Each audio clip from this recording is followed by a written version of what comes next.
माननीय अध्यक्ष महोदय, और सीधी तस्वीरें इस वक्त आपको दिखा रहे हैं, मध्य प्रदेश विधानसभा की ये तस्वीरें हैं। सारंग जी ने जो सदन को गुमराह किया, इसके बारे में आपको अवमानना विशेषाधिकार की हमने सूचना भी दी है। आप गलत जानकारी दी गई है। अभी जगदीश देवड़ा जी सीजू की नियुक्ति आज के विषय भाजपा सरकार में हुई है। आपने गलत अध्यक्ष महोदय, उसके प्रमाण के साथ आपको बहुत सारा माननीय अध्यक्ष महोदय, तो इस पे हम चाहते हैं चर्चा हो। अध्यक्ष महोदय, आज इस विषय पर चर्चा कैसे हो सकती है? हाउस ये छोड़ कर गए। मैं आपको सुन लूंगा, लेकिन अभी आप बैठिए। बजट आ रहा है, बजट के दिन बाकी चीज नहीं होनी चाहिए। अध्यक्ष महोदय, बजट वाली बात नहीं, गलत सूचना सदन के सदस्यों को दी जा रही है। उसके लिए समय है अपने पास, आप मुझे मिल भी सकते हो। बाकी समय की बात को गलत जानकारी दी गई, सदन को गुमराह किया गया। उमंग जी, कम से कम नियम और प्रक्रिया देखेंगे क्या? गलत जानकारी दी गई, विशेषाधिकार की जानकारी आपको हमने दे दी लिखित में। आपको अध्यक्ष महोदय गलत जानकारी, सदन की अवमानना है, सदन की अवमानना है। आपके बीजेपी सरकार में हुई है अध्यक्ष महोदय, ये गलत जानकारी दे रहे। अध्यक्ष महोदय, उस समय आपने एक सत्र के लिए कर दिया, गलत जानकारी के लिए 7 बजे लंबित कर दिया था। अध्यक्ष महोदय, कैसे नहीं, ये बात नहीं होगी। अध्यक्ष महोदय, आपकी सज्जता का अध्यक्ष महोदय, मेरा आपसे निवेदन है, कांग्रेस के लोग बौखला रहे। अध्यक्ष महोदय, कृपा करके बैठ जाए, सभी लोग बैठ जाए, कृपा करके सब बैठ जाए। माननीय अध्यक्ष महोदय, कहाँ किस किस के टैटू बने मुझे मालूम है। एक मिनट, कृपा करके सभी लोग बैठ जाए। कहाँ किस किस के टैटू बने हैं? विश्वास जी, कृपा करके बैठ जाइए, बैठ जाइए। बहुत सज्जनता से रामेश्वर जी, अध्यक्ष महोदय बात कर रहा हूँ, गुमराह करने की बात कर रहे हैं। मैंने जो विश्वास जी बैठ जाइए, बैठ जाइए, बैठ जाइए। रामेश्वर जी बैठिए, बैठिए, कृपया बैठिए।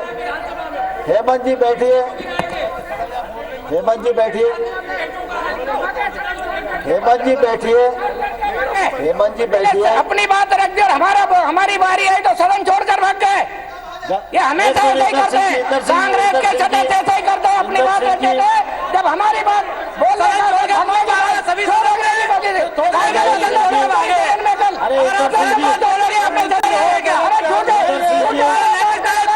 झूठे आरोप तो हमारे माननीय मंत्री बोलते और फिर खाई है झूठ बोल के लिए अध्यक्ष महोदय, नियम प्रक्रिया में प्रावधान है। नियम प्रक्रिया के तहत आइए, मैं सबको सुनूंगा, जरूरी होगा तो अवसर भी दूंगा। अब बजट सत्र है और माननीय वित्त मंत्री जी से आग्रह है कि वो बजट अध्यक्ष महोदय, कल हमने मांग करी थी आपसे सर्वदलीय बेंच की जांच विधायक दल की, उसमें भी आपने कोई व्यवस्था नहीं दी। अध्यक्ष महोदय, उसमें भी व्यवस्था नहीं दी गई। इतना बड़ा घोटाला हो गया। आपसे हमने अनुरोध किया था अध्यक्ष महोदय कि सर्वदलीय विधायकों की कमेटी बनाकर जांच कराएं, उसमें भी आपकी तरफ से व्यवस्था नहीं है। अध्यक्ष महोदय, अध्यक्ष महोदय, माननीय मुख्यमंत्री महोदय, आप मुझे अनुमति देंगे?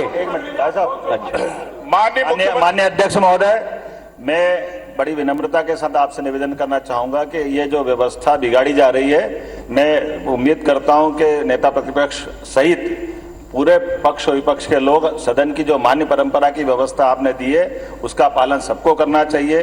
कल सबकी इच्छा थी कि चर्चा करें, विस्तार से चर्चा हुई।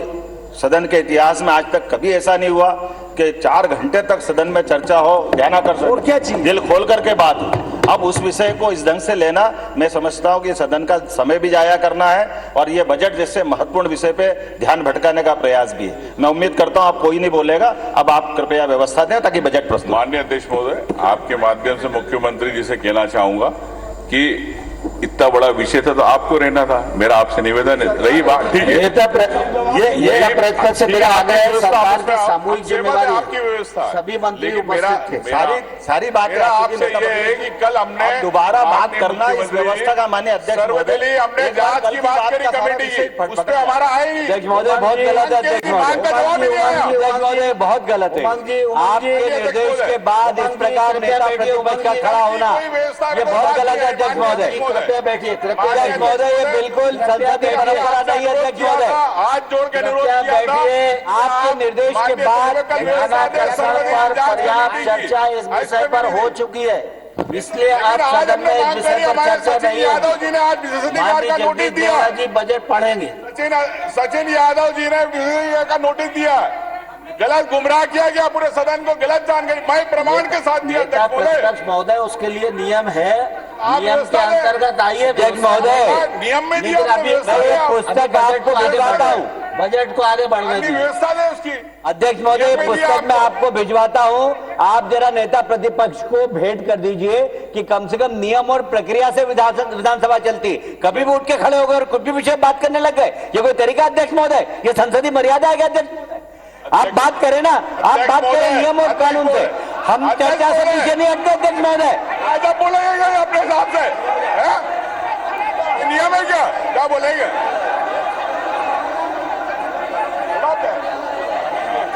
चलाना पड़ेगा। बहुत सुनी है सबकी, बहुत अवसर दिया है आपने। जानकारी दी उसके है। बाद आज फिर उसी से उठाने की कोशिश की जा रही है। कॉलेज की सुनीता सिजू दिया जा रहा है। 22/9/2021 को हुई थी, जब भाजपा बार सरकार बोल थी, देना, दूसरे की उन्होंने बात गलत नहीं पर्चा सुनना। लगाया। ये कांग्रेस की उसकी नीति है। आपके कांग्रेस के लोगों सरकार का में यही हाल ऐसी होता है। बात कही गई। मुख्यमंत्री को बचाने के लिए पूरी सरकार लगी है। अध्यक्ष महोदय आगे नहीं विश्वास आ रहा है, जनता का विश्वास, विधानसभा का विश्वास और भारतीय जनता पार्टी का विश्वास खो गया। अध्यक्ष महोदय विश्वास नहीं आदमी को सदन से बैठ जाए। अधिकार मंत्री हो, की तरफ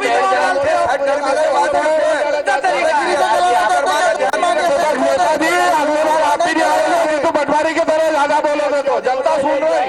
राजन जी कृपया बैठ जाइए, कृपया बैठ जाइए, कृपया बैठ जाइए। अध्यक्ष ने व्यवस्था दे दी, उसके बाद में और कौन सी व्यवस्था चाहिए? बात कीजिए। आपने अध्यक्ष महोदय कृपया बैठ जाइए, कृपया बैठ जाइए। राजन जी विपक्ष नेताजी अगली बार आप नहीं आओगे ज्यादा बोलोगे। बैठ जाइए, कृपया बैठ जाइए। सम्मान से बात कीजिए। अध्यक्ष राजन जी, महोदय हरिशंकर जी कृपया बैठ सम्मान से जाइए। बात कीजिए। हमारे नेता रामेश्वर जी मुख्यमंत्री जी आप सिर्फ जगदीश देवड़ा जी जो बोलेंगे वही रिकॉर्ड में आएगा। मान सम्मान की माननीय बात देवड़ा कीजिए जी, यहाँ अगर ये पर। सही रहे तो इनको वापिस करा दे मंत्री।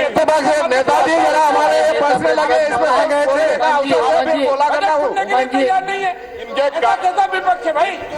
माननीय ये तो सुनो, जो अध्यक्ष मध्य महोदय, प्रदेश की सड़कों के लिए बजट है, मध्य प्रदेश सरकार जी, के प्लीज। विकास के लिए बजट है, गरीब के लिए बजट है। प्रदेश का इतना बड़ा मामला है। गरीब के लिए बजट माननीय मुख्यमंत्री जी बोलिए, उसके बाद तो बैठो। पहले बजट आने दीजिए, उसके बाद बजट का प्रतिक्रिया कीजिए। विपक्ष भाई सुनो भैया, जनता के हित में बैठिए, कृपया बैठिए। जनता के हित में बदलना, सुनो विपक्ष। बात सुनो। अगर हेमंत जी कृपया बैठिए, कृपया बैठिए। इन सबसे कृपया बैठिए। नफरत है। मंत्री महोदय इस बात को आश्वस्त करें कि अध्यक्ष महोदय है उसके बारे में बोले। चर्चा कराएं और चर्चा कराने अनुशासनहीनता करते हैं तत्काल। अध्यक्ष महोदय ये विचलित हो रहे हैं, विचलित। ये 29 सीट से विचलित हो रहे हेमंत हैं। कटारे जी नियमों को शिथिल करके कल इस विषय पर विस्तार से चर्चा हुई है। अब इस विषय पर दोबारा चर्चा नहीं होगी। जो विषय आप उठा रहे हैं उसके लिए नियम प्रक्रिया के तहत आइए, आपको बोलने का भी अवसर मिलेगा और बाकी चीजें भी होंगी। नहीं आप प्लीज हेमा जी प्लीज बैठिए, कृपया बैठिए, कृपया बैठिए, कृपया बैठिए। देवड़ा जी, हेमंत जी माननीय अध्यक्ष बैठिए ना। महोदय, अरे ऐसा थोड़ी होता भाई। क्या बात है? कोई तुम्हारा घर आज चल रहा है क्या? अध्यक्ष जी जो मांग करी थी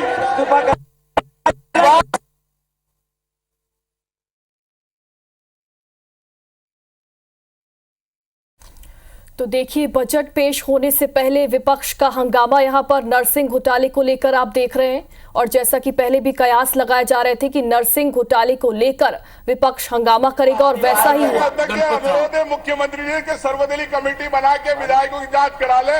इसमें माननीय मुख्यमंत्री जी, इसमें क्या आपको क्या आपत्ति है? माननीय अध्यक्ष महोदय, ये प्रदेश का घोटाला है, युवाओं के साथ अन्याय है।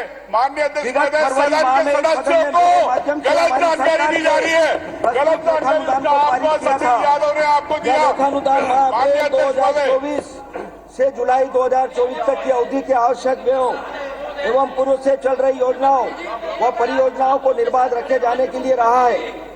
माननीय अध्यक्ष महोदय, आपकी अनुमति से मेरे माध्यम से आज हमारी सरकार का वित्तीय वर्ष 2024-25 का बजट प्रस्ताव माननीय सदस्य के सारगर्भित विमर्श व पारित किए जाने के लिए प्रस्तुत है।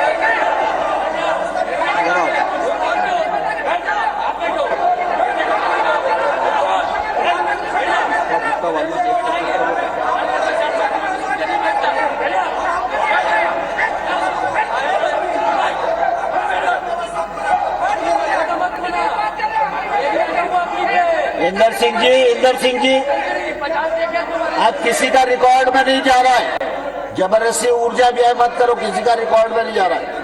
देवड़ा जी, आप कंटिन्यू करो। माननीय अध्यक्ष महोदय, माननीय सदन व सदन में विराजित महानुभावों का श्रद्धापूर्वक नमन। विगत फरवरी माह में इस सदन ने मेरे माध्यम से हमारी सरकार के प्रस्तुत लेखानुदान को पारित किया था। यह लेखानुदान माह अप्रैल 2024 से जुलाई 2024 तक की अवधि के आवश्यक व्ययों व पूर्व से चल रही योजनाओं कल मांग करी, इस पर आश्वासन को निर्बाध रखे जाने के लिए रहा है। नहीं तो हम इस्तीफे की बात करते हैं। माननीय अध्यक्ष महोदय, विधायी कमेटी बनाई, जांच करा। माननीय मुख्यमंत्री सरकार आपको दोबारा बनाना मंत्री बना दे, लेकिन हम इस्तीफे की बात करना चाहते हैं। अगर ये सही है तो आप बना दे। अगर घोटाले में है तो आप देखें। मैं आपसे अनुरोध है। आदरणीय महोदय, प्रदेश के बजट तैयार करने की प्रक्रिया में यह भावना लगातार प्रबल रही है। आप कंटिन्यू करो। सबल भुजाओं में लक्षित है, मौका भी द्वार, चीर चले सागर की छाती, पार करे मझधार।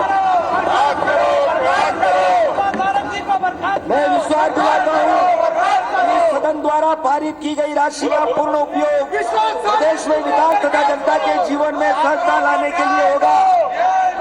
सरकार में हम सभी न्यासी के रूप में हैं और हमें अपने अपने उत्तरदायित्व का निर्वाह निस्वार्थ भाव से करना होता है। जन कल्याण के उपाय भी तभी सार्थक होंगे।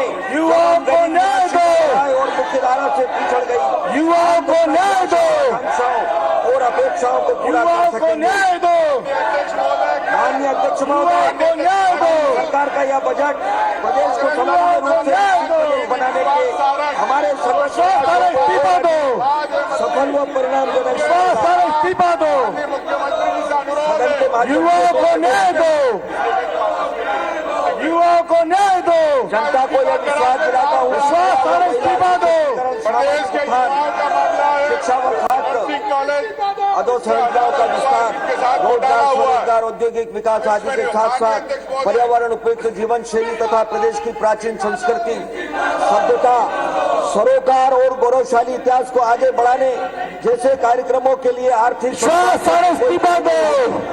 यह बजट समेट कर बनाया गया बजट है। सदन को अवगत कराते हुए मुझे प्रसन्नता है कि हमारे दल के संकल्प पत्र को राज्य सरकार ने ग्राह्य किया है। यह संकल्प पत्र हमारी सरकार के पूर्ण कार्यकाल में निरंतर बेहतर परिणाम देने के लिए प्रेरित करता रहेगा। हमारी सरकार ने वर्ष 2022-23 के प्रदेश के बजट को तैयार करने में नवाचार करते हुए आम जनता, प्रतिष्ठित अर्थशास्त्रियों एवं विषय विशेषज्ञों से सुझाव प्राप्त किए थे। हमने इस परंपरा को वित्तीय वर्ष 2024-25 के बजट को तैयार करने में भी कायम रखा है। आम जनता से प्राप्त 3000 से अधिक सुझावों में से महत्वपूर्ण सुझावों को बजट तैयार करते समय गंभीरता पूर्वक विचार में लिया गया है। माननीय श्री नरेंद्र मोदी जी को लगातार तीसरी बार प्रधानमंत्री बनने पर प्रदेश की जनता की ओर से बधाई देता हूं।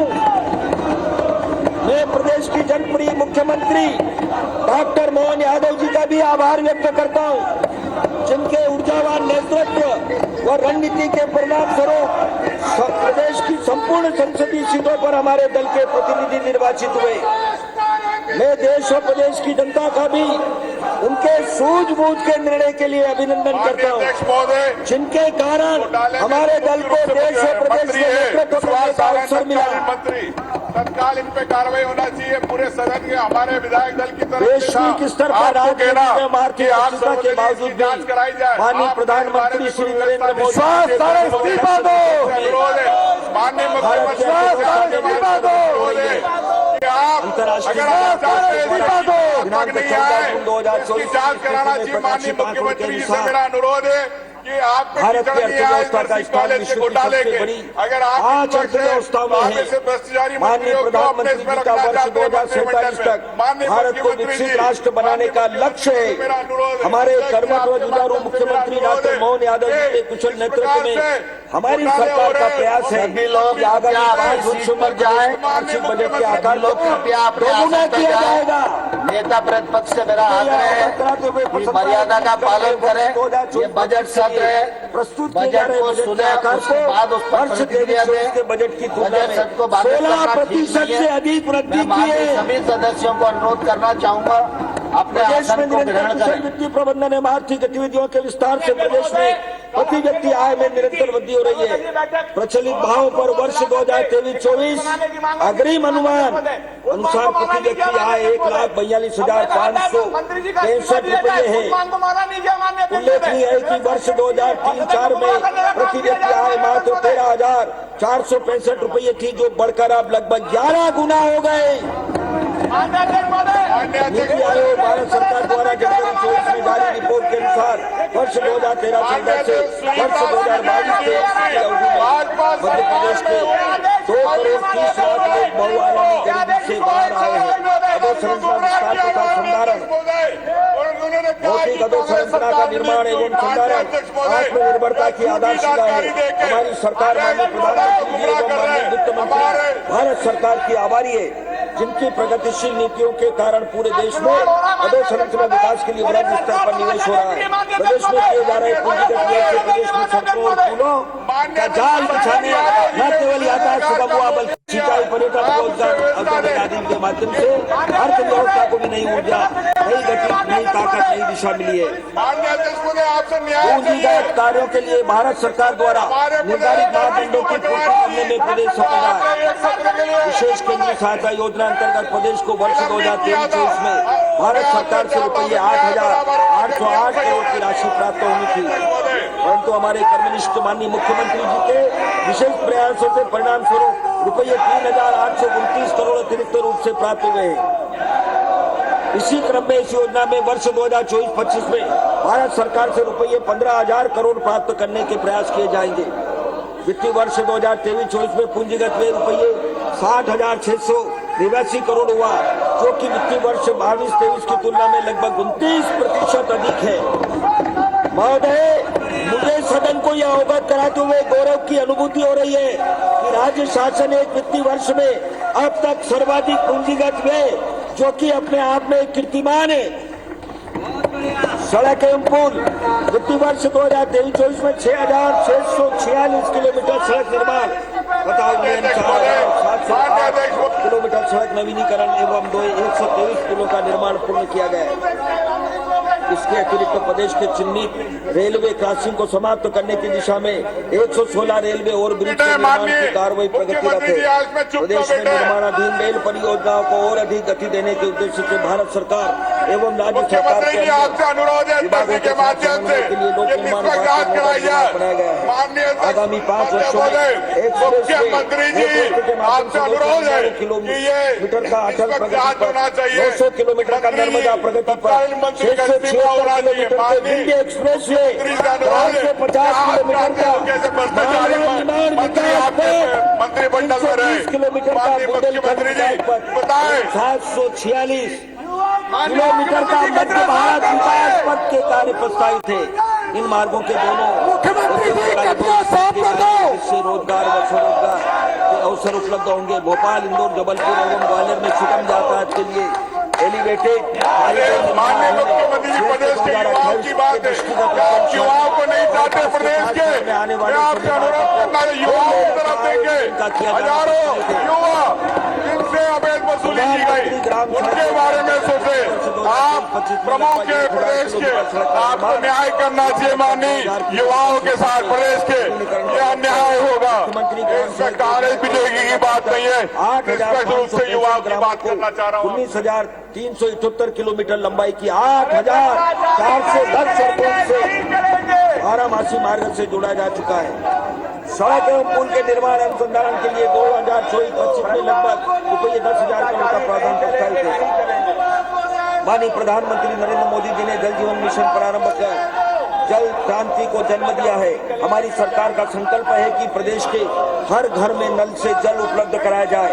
योजना प्रारंभ के वर्ष 2019 की स्थिति में 13,53,151 घरेलू नल कनेक्शन की संख्या बढ़कर अब 70,86,200 हो गई।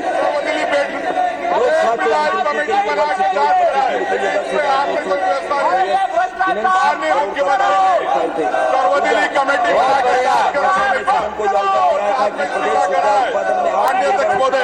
सदन को खुशी है कि प्रदेश माननीय मुख्यमंत्री चुप को बैठे।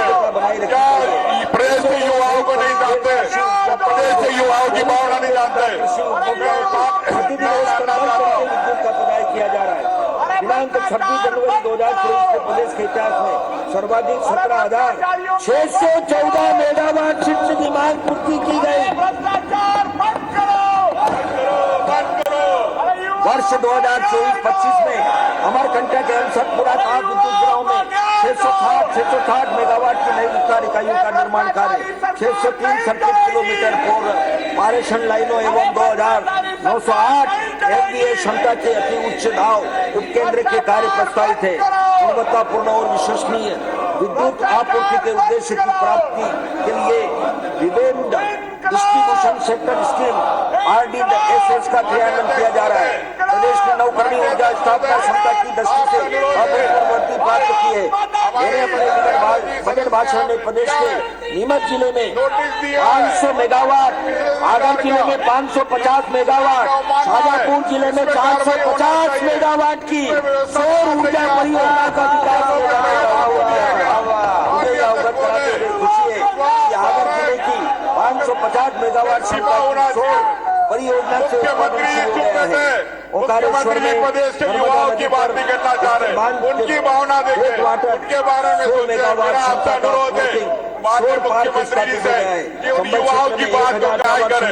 ये मेरा आपसे अनुरोध है माननीय मुख्यमंत्री जी, जिसके एक अंश को ऊर्जा भंडारण सहित हाइड्रो परियोजना के रूप में विकसित किया जाएगा। करा के ऊर्जा क्षेत्र के लिए वर्ष 2024-25 में रुपये 19,406 करोड़ का प्रावधान है। वो ये छवि आगरा क्योंकि वर्ष 2024 में रुपये 1,046 करोड़ अधिक है। ऐसे भ्रष्टाचारी मंत्रियों को साथ लगेंगे, वर्ष 2024 घोटाला इसके कीचड़ आप तक आएंगे। मैं आपसे कहना चाहता हूँ माननीय मुख्यमंत्री जी से कि इसमें निष्पक्ष जांच होना चाहिए। शिवराज विश्वास सारंग का इस्तीफा होना चाहिए। बढ़ाने के लिए सिंचाई की सुविधा युवाओं की भावना है, प्रदेश के युवाओं की भावना है। इष्टतम आपसे की कहना व्यवस्था चाहता हूँ सुनिश्चित करने की दिशा में हमारी सरकार ने उल्लेखनीय कार्य किए हैं।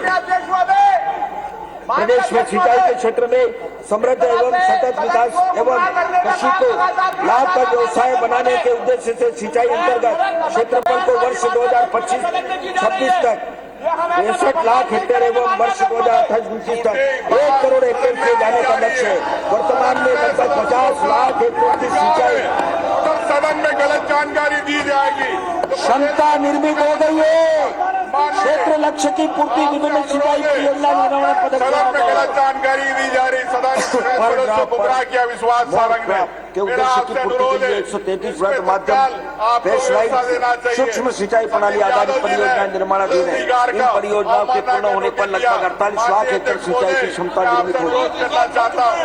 इसी प्रणाली का उपयोग कर निर्मित सिंचाई परियोजनाओं के अतिशय जल से अतिरिक्त सिंचाई क्षेत्र विकसित करने की दिशा में अग्रसर है।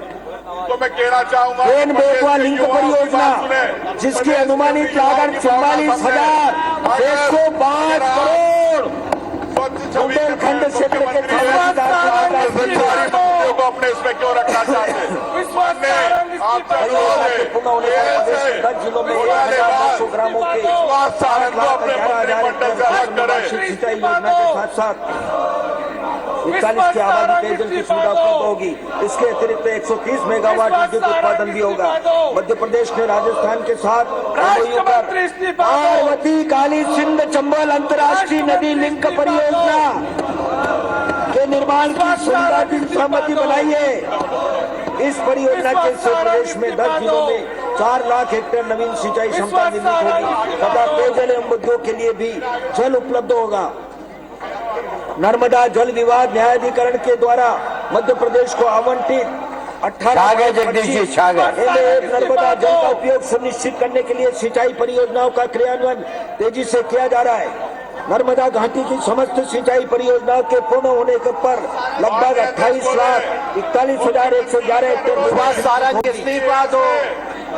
सिंचाई परियोजनाओं के निर्माण और विस्तारण के लिए वर्ष 2024-25 में रुपये 13,000 का प्रावधान प्रस्तावित है। मुख्यमंत्री ऐसे भ्रष्टाचारी मंत्रियों को अपने कृषि एवं संबद्ध क्षेत्र सिंचाई सुविधा बढ़ाने से कृषि उत्पादन में वृद्धि हुई है। खेतों में लहलहाती फसल किसानों की आशाओं का मूल होती है। हमारी सरकार किसानों की आय दोगुनी करने, उत्पादकता की मात्रा कम करने, योग्य भाव दिलाने, कृषि आधारित जोखिमों को कम करने तथा नुकसान की भरपाई करने की दिशा में निरंतर कार्य करेंगे। किसान परिवार अपने परिश्रम से देश की जनता को खाद्यान्न उपलब्ध कराते हैं। उनके इस समर्पण के प्रति हमारी सरकार पूरी संवेदना सम्मान रखती है। कल के नए सवेरे हैं हम, धरती की संतान है हम, श्रम से हम तकदीर बदलते, मानवता के अभिमान है हम। माननीय अध्यक्ष महोदय, सदन को यह अवगत कराते हुए हर्ष है कि पूरे देश में हमारा प्रदेश कलन उत्पादन में प्रथम, खाद्यान्न उत्पादन में दूसरे स्थान पर है। आपके वित्तीय बजट देश के किसानों के सफल प्रयासों के परिणाम स्वरूप 2023 में प्रदेश का कुल उत्पादन 300 लाख मीट्रिक टन रहा और रबी वर्ष 2023-24 में कुल उत्पादन 350 लाख मीट्रिक टन अनुमानित है। भ्रष्टाचार बंद करो। श्री अन्न उत्पादन को प्रोत्साहन करने के उद्देश्य से मध्य प्रदेश राज्य मिलेट मिशन गठित किया है। राज्य सरकार युवाओं को न्याय दो, प्रदेश के युवाओं को नहीं मिलेगा। युवाओं को न्याय दो, युवाओं को न्याय दो, अतिरिक्त युवाओं को न्याय दो, अनुसंधान के युवाओं को न्याय दो। गुणवत्ता के परीक्षण एवं सुधार के लिए मिट्टी परीक्षण प्रयोगशालाओं को प्रचुर उत्पादक संविधान एवं कृषि उद्यमियों के माध्यम से संचालित करने का नवाचार किया जा रहा है। इससे एक और जहां कृषि उत्पादन में वृद्धि होगी, वहीं दूसरी ओर इन प्रयोगशालाओं से कृषि क्षेत्र में शिक्षित युवाओं को स्वरोजगार भी उपलब्ध होगा। इस योजना में विगत वर्ष में बजट प्रावधान में 5 गुना वृद्धि करते हुए 2024-25 में 50 करोड़ का प्रावधान। 4 किलोमीटर पानी लेने जाना पड़ रही महिलाओं को। कृषि क्षेत्र में अनुसंधान को बढ़ावा देने के क्रम में जिला उज्जैन में चना तथा ग्वालियर में सरसों अनुसंधान संस्थान की स्थापना प्रस्तावित है। अनुसूचित जाति एवं जनजाति के 1 हेक्टेयर तक के भूमिधारकों को 5 हार्स पावर तक के विद्युत पंप उपयोग पर निःशुल्क विद्युत आपूर्ति तथा अटल कृषि ज्योति योजना अंतर्गत 10 हार्स पावर तक के किसानों को ऊर्जा प्रभार में सब्सिडी दी जा रही है। इस हेतु वर्ष 2024-25 में रुपये 11,063 करोड़ का प्रावधान प्रस्तावित है।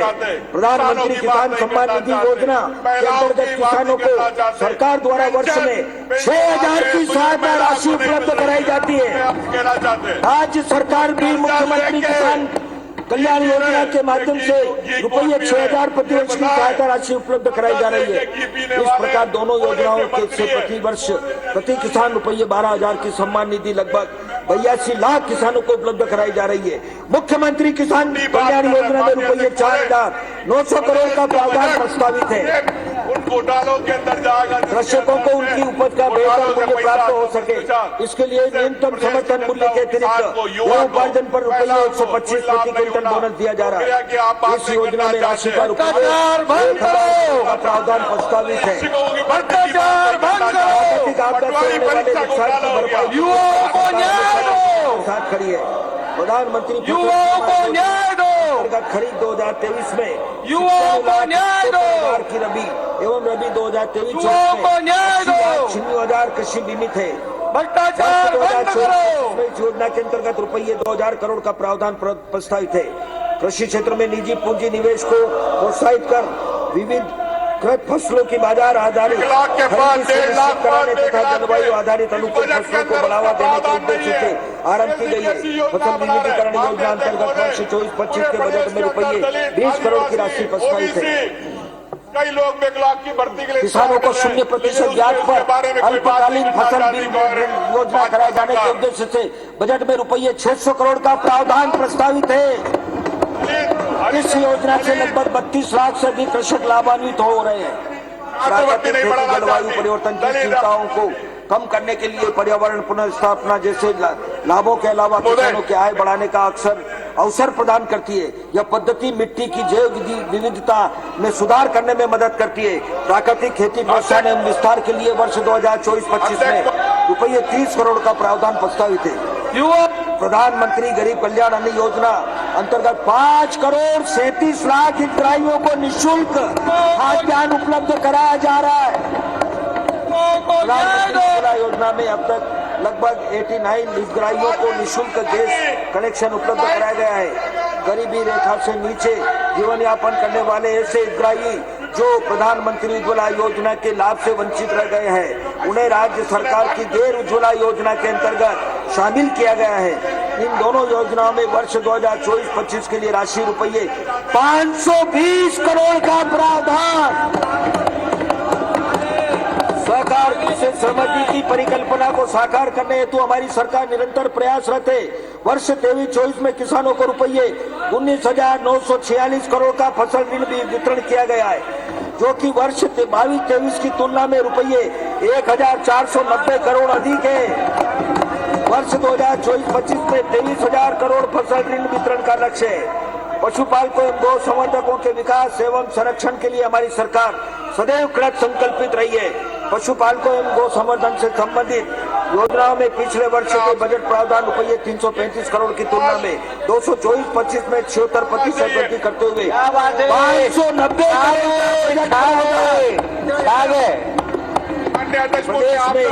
नई 2023 से प्रारंभ 4 से 6 पशु चिकित्सा इकाइयों द्वारा अब तक 5,46,000 से अधिक सुविधा उपलब्ध कराई गई है। चलित पशु कल्याण सेवा योजना में रुपये 82 करोड़ की राशि प्रस्तावित है। मध्य प्रदेश के दुग्ध उत्पादकों की आय में वृद्धि सुनिश्चित करने के उद्देश्य से माननीय मुख्यमंत्री जी की प्रेरणा से नवीन योजना मुख्यमंत्री सहकारी दुग्ध उत्पादक प्रोत्साहन योजना प्रारंभ की जा रही है। योजना अंतर्गत दुग्ध उत्पादकों को सहकारी समितियों के माध्यम से संगठित कर दूध उपार्जन दर के अतिरिक्त प्रति लीटर के मान से प्रोत्साहन राशि उपलब्ध कराई जाएगी। योजना अंतर्गत प्रारंभिक रूप से 150 करोड़ का प्रावधान प्रस्तावित है। प्रदेश में कुल 2,190 गौशालाओं का संचालन किया जा रहा है। इन गौशालाओं में लगभग 3 लाख गौ वंश का पालन हो रहा है। गौशालाओं में पशु आहार के लिए उपलब्ध कराई जाने वाली राशि प्रति गौ वंश प्रतिदिन रुपये 20 को दोगुना करके 40 किया जा रहा है। इस योजना में लगभग 3 गुना वृद्धि करते हुए 2024-25 के बजट में रुपये 250 का प्रावधान 2024-25 में गौवंश रक्षा के रूप में भी मनाया जा रहा है। कृषकों की आय में वृद्धि करने के लिए उद्यानिकी सेक्टर अत्यंत महत्वपूर्ण है। प्रधानमंत्री सूक्ष्म खाद्य उद्यम योजना के महत्वपूर्ण घटक जैसे सूक्ष्म सिंचाई, फसल विस्तार, संरक्षित खेती, बागवानी, मधुमक्खी पालन जैसी इकाइयों की स्थापना हेतु हमारी सरकार विशेष ध्यान दे रही है, जिससे सम्मानजनक जीविकोपार्जन के अवसर उत्पन्न हो रहे हैं। किसानों की आय में वृद्धि करने के में खाद्य प्रसंस्करण का भी महत्वपूर्ण योगदान है। प्रदेश की उद्योग संवर्धन नीति अंतर्गत खाद्य प्रसंस्करण इकाइयों को विशेष पैकेज दिया जा रहा है। सामान्यतः उद्योगों को दी जाने वाली पूंजीगत सहायता की तुलना में इन इकाइयों को 1.5 गुना पूंजीगत सहायता दी जा रही है। इसके अतिरिक्त तो खाद्य प्रसंस्करण उद्योगों को 5 वर्षों तक मंडी शुल्क में 100% तथा विद्युत टैरिफ में ₹1 प्रति यूनिट की छूट भी दी जा रही है। प्रदेश में उपलब्ध 4,42,000 हेक्टेयर जल क्षेत्र में से 4,40,000 हेक्टेयर जल क्षेत्र मछली पालन अंतर्गत लाया जा चुका है। वर्ष 2023-24 में 3,82,000 मैट्रिक टन मत्स्य उत्पादन तथा लगभग 215 करोड़ मत्स्य बीज का उत्पादन किया गया है, जो अब तक का सर्वाधिक है। मुझे यह अवगत कराते हुए प्रसन्नता है कि अहमदाबाद में आयोजित ग्लोबल फिशरीज कॉन्फ्रेंस में प्रदेश के सिवनी जिले को बेस्ट इनलैंड डिस्ट्रिक्ट का प्रथम पुरस्कार तथा बालाघाट जिले की सरस्वती मछुआरा सहकारी समिति को मछुआरा सहकारी समिति की श्रेणी में वित्तीय पुरस्कार प्राप्त हुआ है। कृषि एवं संबद्ध क्षेत्र के लिए वर्ष 2024-25 में रुपये 66,000 का प्रावधान 2 वर्ष की तुलना में 23% अधिक है। स्वास्थ्य सुविधाओं का विस्तार एवं उन्नयन, स्वास्थ्य मानव जीवन की पूर्ति, हमारी सरकार स्वास्थ्य सुविधाओं में निवेश को निरंतर बढ़ा रही है। मैंने अपने पिछले भाषण में कहा था कि हमारी सरकार प्रदेश में इंडियन पब्लिक हेल्थ स्टैंडर्ड के मापदंडों को लागू करेगी। सदन को अवगत कराते हुए मुझे प्रसन्नता है कि इन मापदंडों के पालन की दिशा में हमारी सरकार ने 46,000 से अधिक नवीन पदों का सृजन किया है। जगदीश भाई 46,000 पद व्यापक पहुंच हो, इसके लिए संस्थागत व्यवस्था को भी मजबूत बनाया गया है। हमारी सरकार चिकित्सा शिक्षा की उपलब्धता को बढ़ाने एवं चिकित्सा सुविधा को प्रत्येक नागरिक तक पहुंचाने हेतु कृत संकल्पित है। प्रदेश में वर्ष 2003 में मात्र 5 शासकीय चिकित्सा महाविद्यालय संचालित थे। हमारी सरकार के अथक प्रयासों से वर्तमान में 14 शासकीय चिकित्सा महाविद्यालय 3 गुना छा गए। 3 और शासकीय चिकित्सा महाविद्यालय मंदसौर, नीमच एवं सिवनी में संचालित हो जाएंगे। इसके पश्चात आगामी 2 वर्षों में 8 और शासकीय चिकित्सा महाविद्यालय संचालित करने क्या बात है। तानाशाही अध्यक्ष महोदय, इस प्रकार से माइक बंद किए। प्रदेश के शासकीय चिकित्सा महाविद्यालयों में वर्तमान में 2,275 है स्नातक स्तर की सीट तथा 1,262 स्नातकोत्तर स्तर की सीट उपलब्ध है। नवीन चिकित्सा महाविद्यालय में संचालन के उपलब्ध इन सीटों की संख्या में हम वृद्धि होगी तथा नवीन सीटों की संख्या स्नातक स्तर पर 3,662 स्तर पर 1,560 हो जाएगी। हमारी सरकार द्वारा समाज के सभी वर्गों को बेहतर चिकित्सा सुविधा उपलब्ध कराने की दृष्टिगत रखते हुए आयुष्मान भारत योजना का दायरा और अधिक विस्तृत किया है। योजना अंतर्गत अब तक लगभग 1 करोड़ 8 लाख परिवारों के 4 करोड़ 1 लाख सदस्यों के आयुष्मान कार्ड बनाए जा चुके हैं।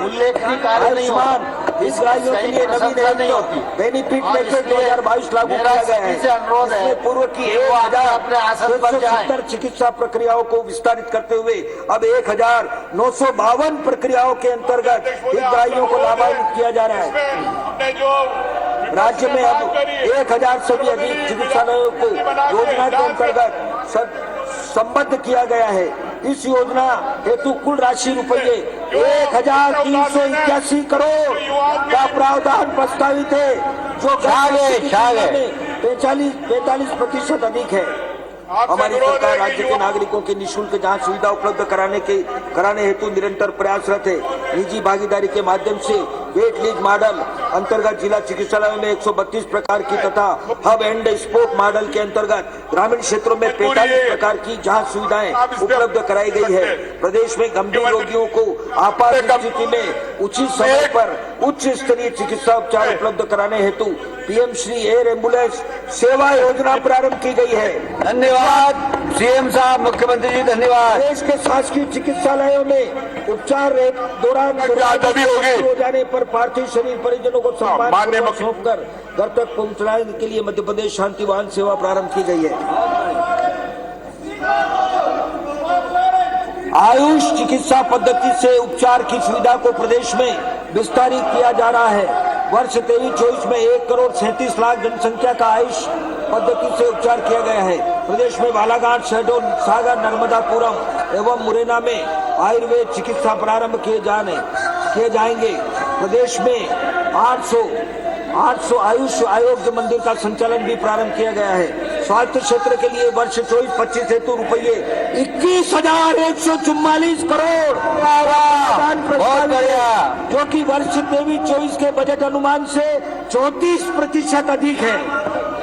क्या बात है, छा गई मोहन सरकार। महिला एवं बाल विकास, किसी भी परिवार समाज प्रदेश के प्रभावशाली व सर्वांगीण सरकार के अंदर भ्रष्टाचारी मंत्री बैठा है विश्वास सारंग। उपाय नहीं है। हमारी सरकार द्वारा कन्या रत्न की पहली किलकिरी से लेकर उनके संपूर्ण जीवन के लिए कल्याणकारी योजनाएं एवं कार्यक्रम लागू किए जा रहे हैं। माननीय अध्यक्ष महोदय, मुझे सदन को अवगत कराते हुए खुशी है कि हमारे यशस्वी प्रधानमंत्री श्री नरेंद्र मोदी जी द्वारा प्रतिपादित महिला सशक्तिकरण की दृष्टिगत हमारी सरकार द्वारा गत 21 वर्ष में प्रारंभ की गई लाडली बहना योजना को राष्ट्रीय स्तर पर सराहा गया है। राष्ट्रीय योजना को अंगीकृत कर रहे हैं। प्रदेश की सबसे बड़ी बेनिफिट ट्रांसफर डीबीडी योजना है। लाडली लक्ष्मी योजना अंतर्गत योजना प्रारंभ 48 लाख 3,000 बालिकाओं को लाभान्वित किया गया है। प्रदेश की लक्ष्मियों के आत्मनिर्भर बनाने एवं उनकी उच्च शिक्षा सुनिश्चित करने की परिकल्पना को यह योजना साकार कर रही है। हमारे प्रदेश के नौनिहाल हमारे देश का सुनहरा भविष्य बनेंगे। हमारी सरकार इन नौनिहालों को आंगनवाड़ी केंद्र के माध्यम से पोषण की सुरक्षा एवं शिक्षा मुहैया करा रही है। प्रधानमंत्री नरेंद्र मोदी जी की प्रेरणा से सक्षम आंगनवाड़ी एवं पोषण 2.0 योजना के अंतर्गत 11,706 केंद्रों को सक्षम आंगनवाड़ी केंद्र में उन्नत किया जा रहा है। क्या बात है, बहुत बहुत बधाई। प्रधानमंत्री जनजातीय आदिवासी न्याय अंतर्गत विशेष जनजातीय क्षेत्रों में 217 आंगनवाड़ी भवनों का निर्माण किया जा रहा है। वित्तीय वर्ष 2024-25 में आंगनवाड़ी केंद्रों में के भवन निर्माण के लिए रुपये 150 करोड़ का प्रावधान प्रस्तावित है। हमारी सरकार प्रदेश की महिलाओं को गरिमा पूर्ण जीवन उपलब्ध कराने के लिए प्रतिबद्ध है।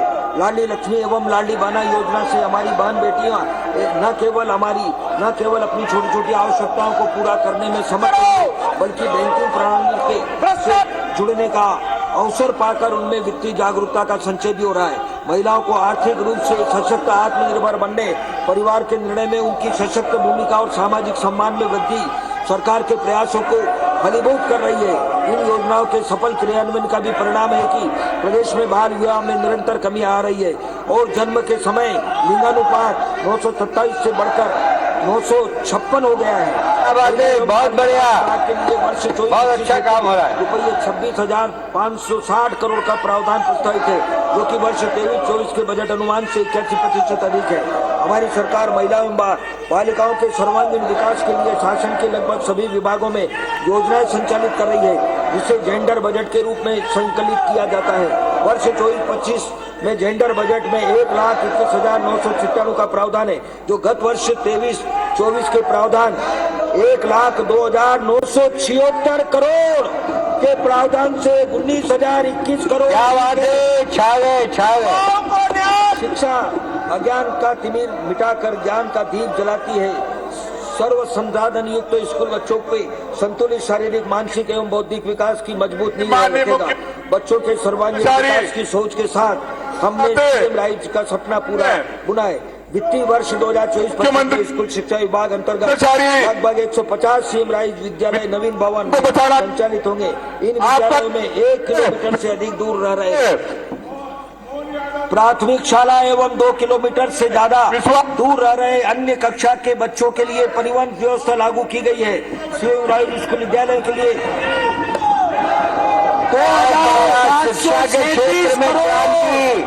शिक्षा के क्षेत्र में क्रांति।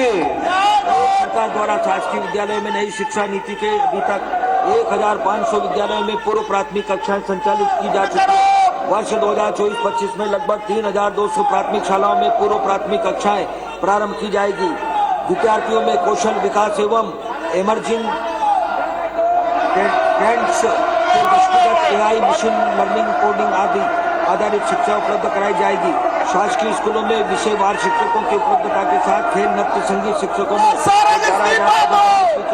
कार्रवाई की जा रही है। टीएमसी अंतर्गत 730 विद्यालयों को चिन्हित किया गया मेरा है। प्रतिपक्ष के सदस्यों से अनुरोध है गुणवत्ता कृपया सुधार के साथ अपने बहुत आसन पर जाएं किया जाएगा। प्रदेश के सदन की मेधा भाइयों कार्यवाही स्वर्ण चलाने में पिछड़ी जनजाति सहयोग समुदाय के प्रदान बच्चों करें। को बेहतर शिक्षा उपलब्ध कराने हेतु पीएम जनमन प्रतिपक्ष के सदस्यों से अनुरोध है कि वो अपने अपने स्थान पर जाएं। गरीबों की सरकार है, गरीबों को शिक्षा दे रही है। शासकीय एवं अशासकीय विद्यालय में कक्षा 1 से 12 तक अध्ययनरत लगभग 64 लाख विद्यार्थियों को विभिन्न प्रकार की छात्रवृत्तियां दी जा रही है। इस वर्ष लगभग 63 लाख विद्यार्थियों को निःशुल्क गणवेश एवं लगभग 87 लाख विद्यार्थियों को निःशुल्क पाठ्य पुस्तकें दी जाएगी। शिक्षा के जीवन चक्र का एक अत्यंत महत्वपूर्ण पड़ाव उच्च शिक्षा है। हम स्कूल शिक्षा में गुणवत्ता युक्त शिक्षा सुनिश्चित करने के साथ ही उच्च शिक्षा की दिशा में भी सार्थक कदम उठा रहे हैं। मुझे यह बताते हुए हर्ष है कि वर्तमान में मध्य प्रदेश का सकल पंजीयन अनुपात 29.9 है, जो राष्ट्रीय सकल पंजीयन अनुपात 28.4 से अधिक है। वाह, बहुत बढ़िया। शिक्षा के क्षेत्र में शानदार प्रगति। ढांचे को मजबूत करने के लिए प्रारंभ की गई पीएम उषा परियोजना के लिए मैं इस सदन में से माननीय प्रधानमंत्री जी का धन्यवाद ज्ञापित करता हूँ। इस योजना अंतर्गत प्रदेश के लिए 565 करोड़ की प्रत्येक जिले में पूर्व से संचालित एक महाविद्यालय को प्रधानमंत्री कॉलेज ऑफ एक्सीलेंस में उन्नयन किया जा रहा है। इन महाविद्यालयों के लिए 2000 से अधिक नवीन पद भी सृजित किए गए हैं।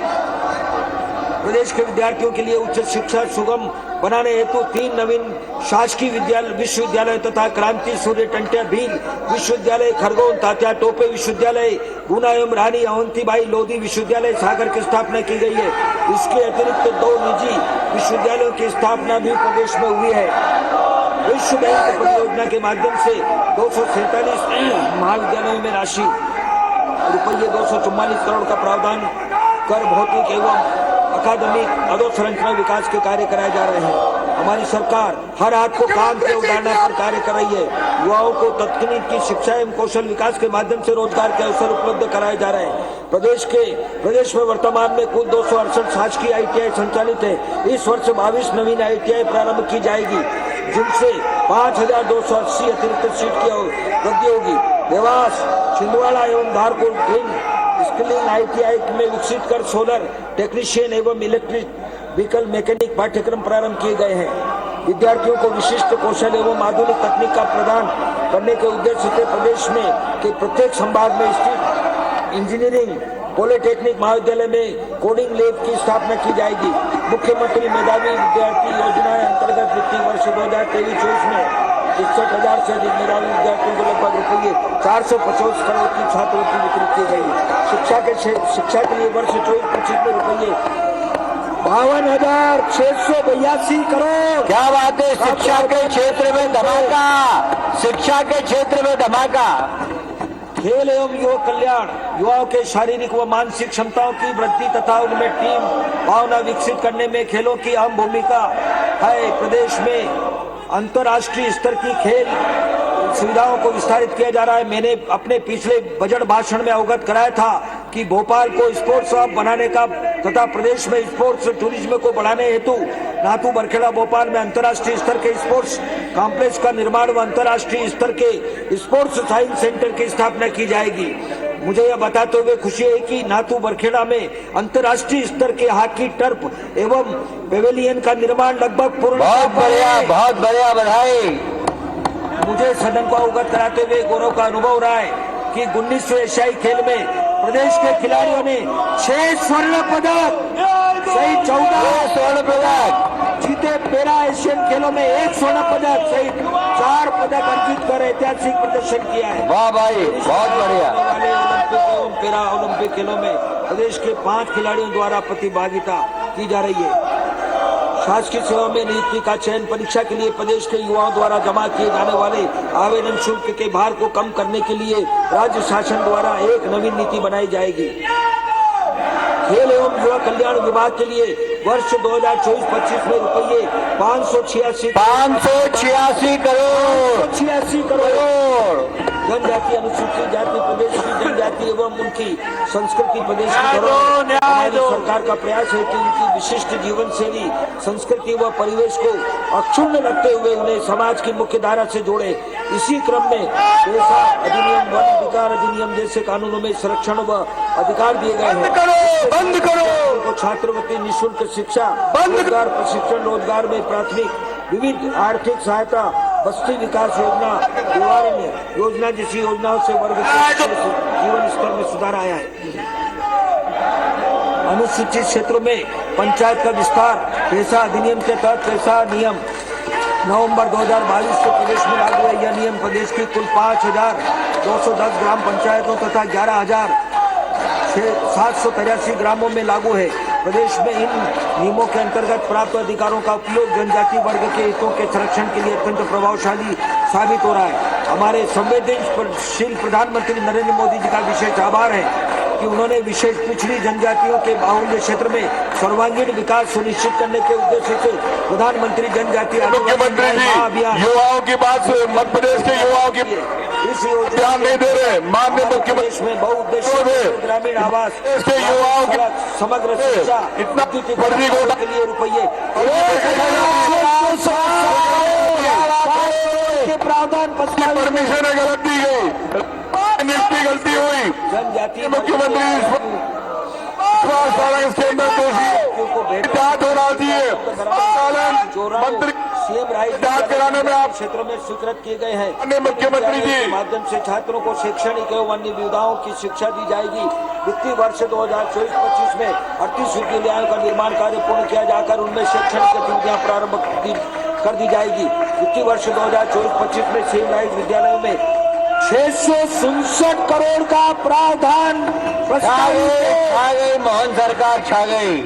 हमारी सरकार पिछड़ी जनजातियों बेगा भारिया स्वारिया और निःशुल्क आहार उपलब्ध कराने हेतु कृत संकल्पित है। इन जनजाति परिवारों को रुपये 1,500 प्रतिमाह के मान से आहार अनुदान के रूप में सहायता राशि उपलब्ध कराई जाती है। वित्तीय वर्ष 2024-25 में आहार अनुदान योजना के अंतर्गत रुपये 450 गरीबों के लिए 450 करोड़। हमारी सरकार जनजाति वर्ग के विद्यार्थियों के केवल भविष्य को और भी बेहतर बनाने हेतु संकल्पित वर्गों के विद्यार्थियों नीट जैसी महत्वपूर्ण प्रतियोगी परीक्षाओं हेतु अच्छी से अच्छी कोचिंग सुविधा उपलब्ध कराने को ध्यान में रखते हुए बजट में प्रावधान किया जा रहा है। आकांक्षा योजना के अंतर्गत वित्तीय वर्ष 24-25 में 10 करोड़ 42 बच्चों के भविष्य के लिए सबसे बड़ी योजना। जनजाति कार्य विभाग के छात्रावासों को और भी बेहतर बनाने हेतु अधोसंरचना के सुदृढ़ीकरण के कार्य किए जा रहे हैं। छात्रावासों के विद्यार्थियों की समस्याओं के निराकरण एवं मार्गदर्शन हेतु 24x7 मित्र हेल्पलाइन प्रारंभ की गई है। छात्रावासों में विद्यार्थियों के लिए कंप्यूटर की शिक्षा उपलब्ध कराई जा रही है। जनजाति वर्ग की गौरवपूर्ण परंपराओं एवं उन्नत संस्कृति को संरक्षित रखने के प्रदर्शित करने हेतु भी हमारी सरकार सतत प्रयासरत है। छिंदवाड़ा में बादल भोई स्वतंत्रता संग्राम सेनानी, जबलपुर में श्री शंकर शाह कुंवर रघुनाथ शाह संग्रहालय का निर्माण एवं विस्तारीकरण किया जा रहा है। वर्ष 23-24 में प्री पोस्ट मैट्रिक छात्रवृत्ति अंतर्गत 550 करोड़ 66 लाख की राशि वितरित की गई है।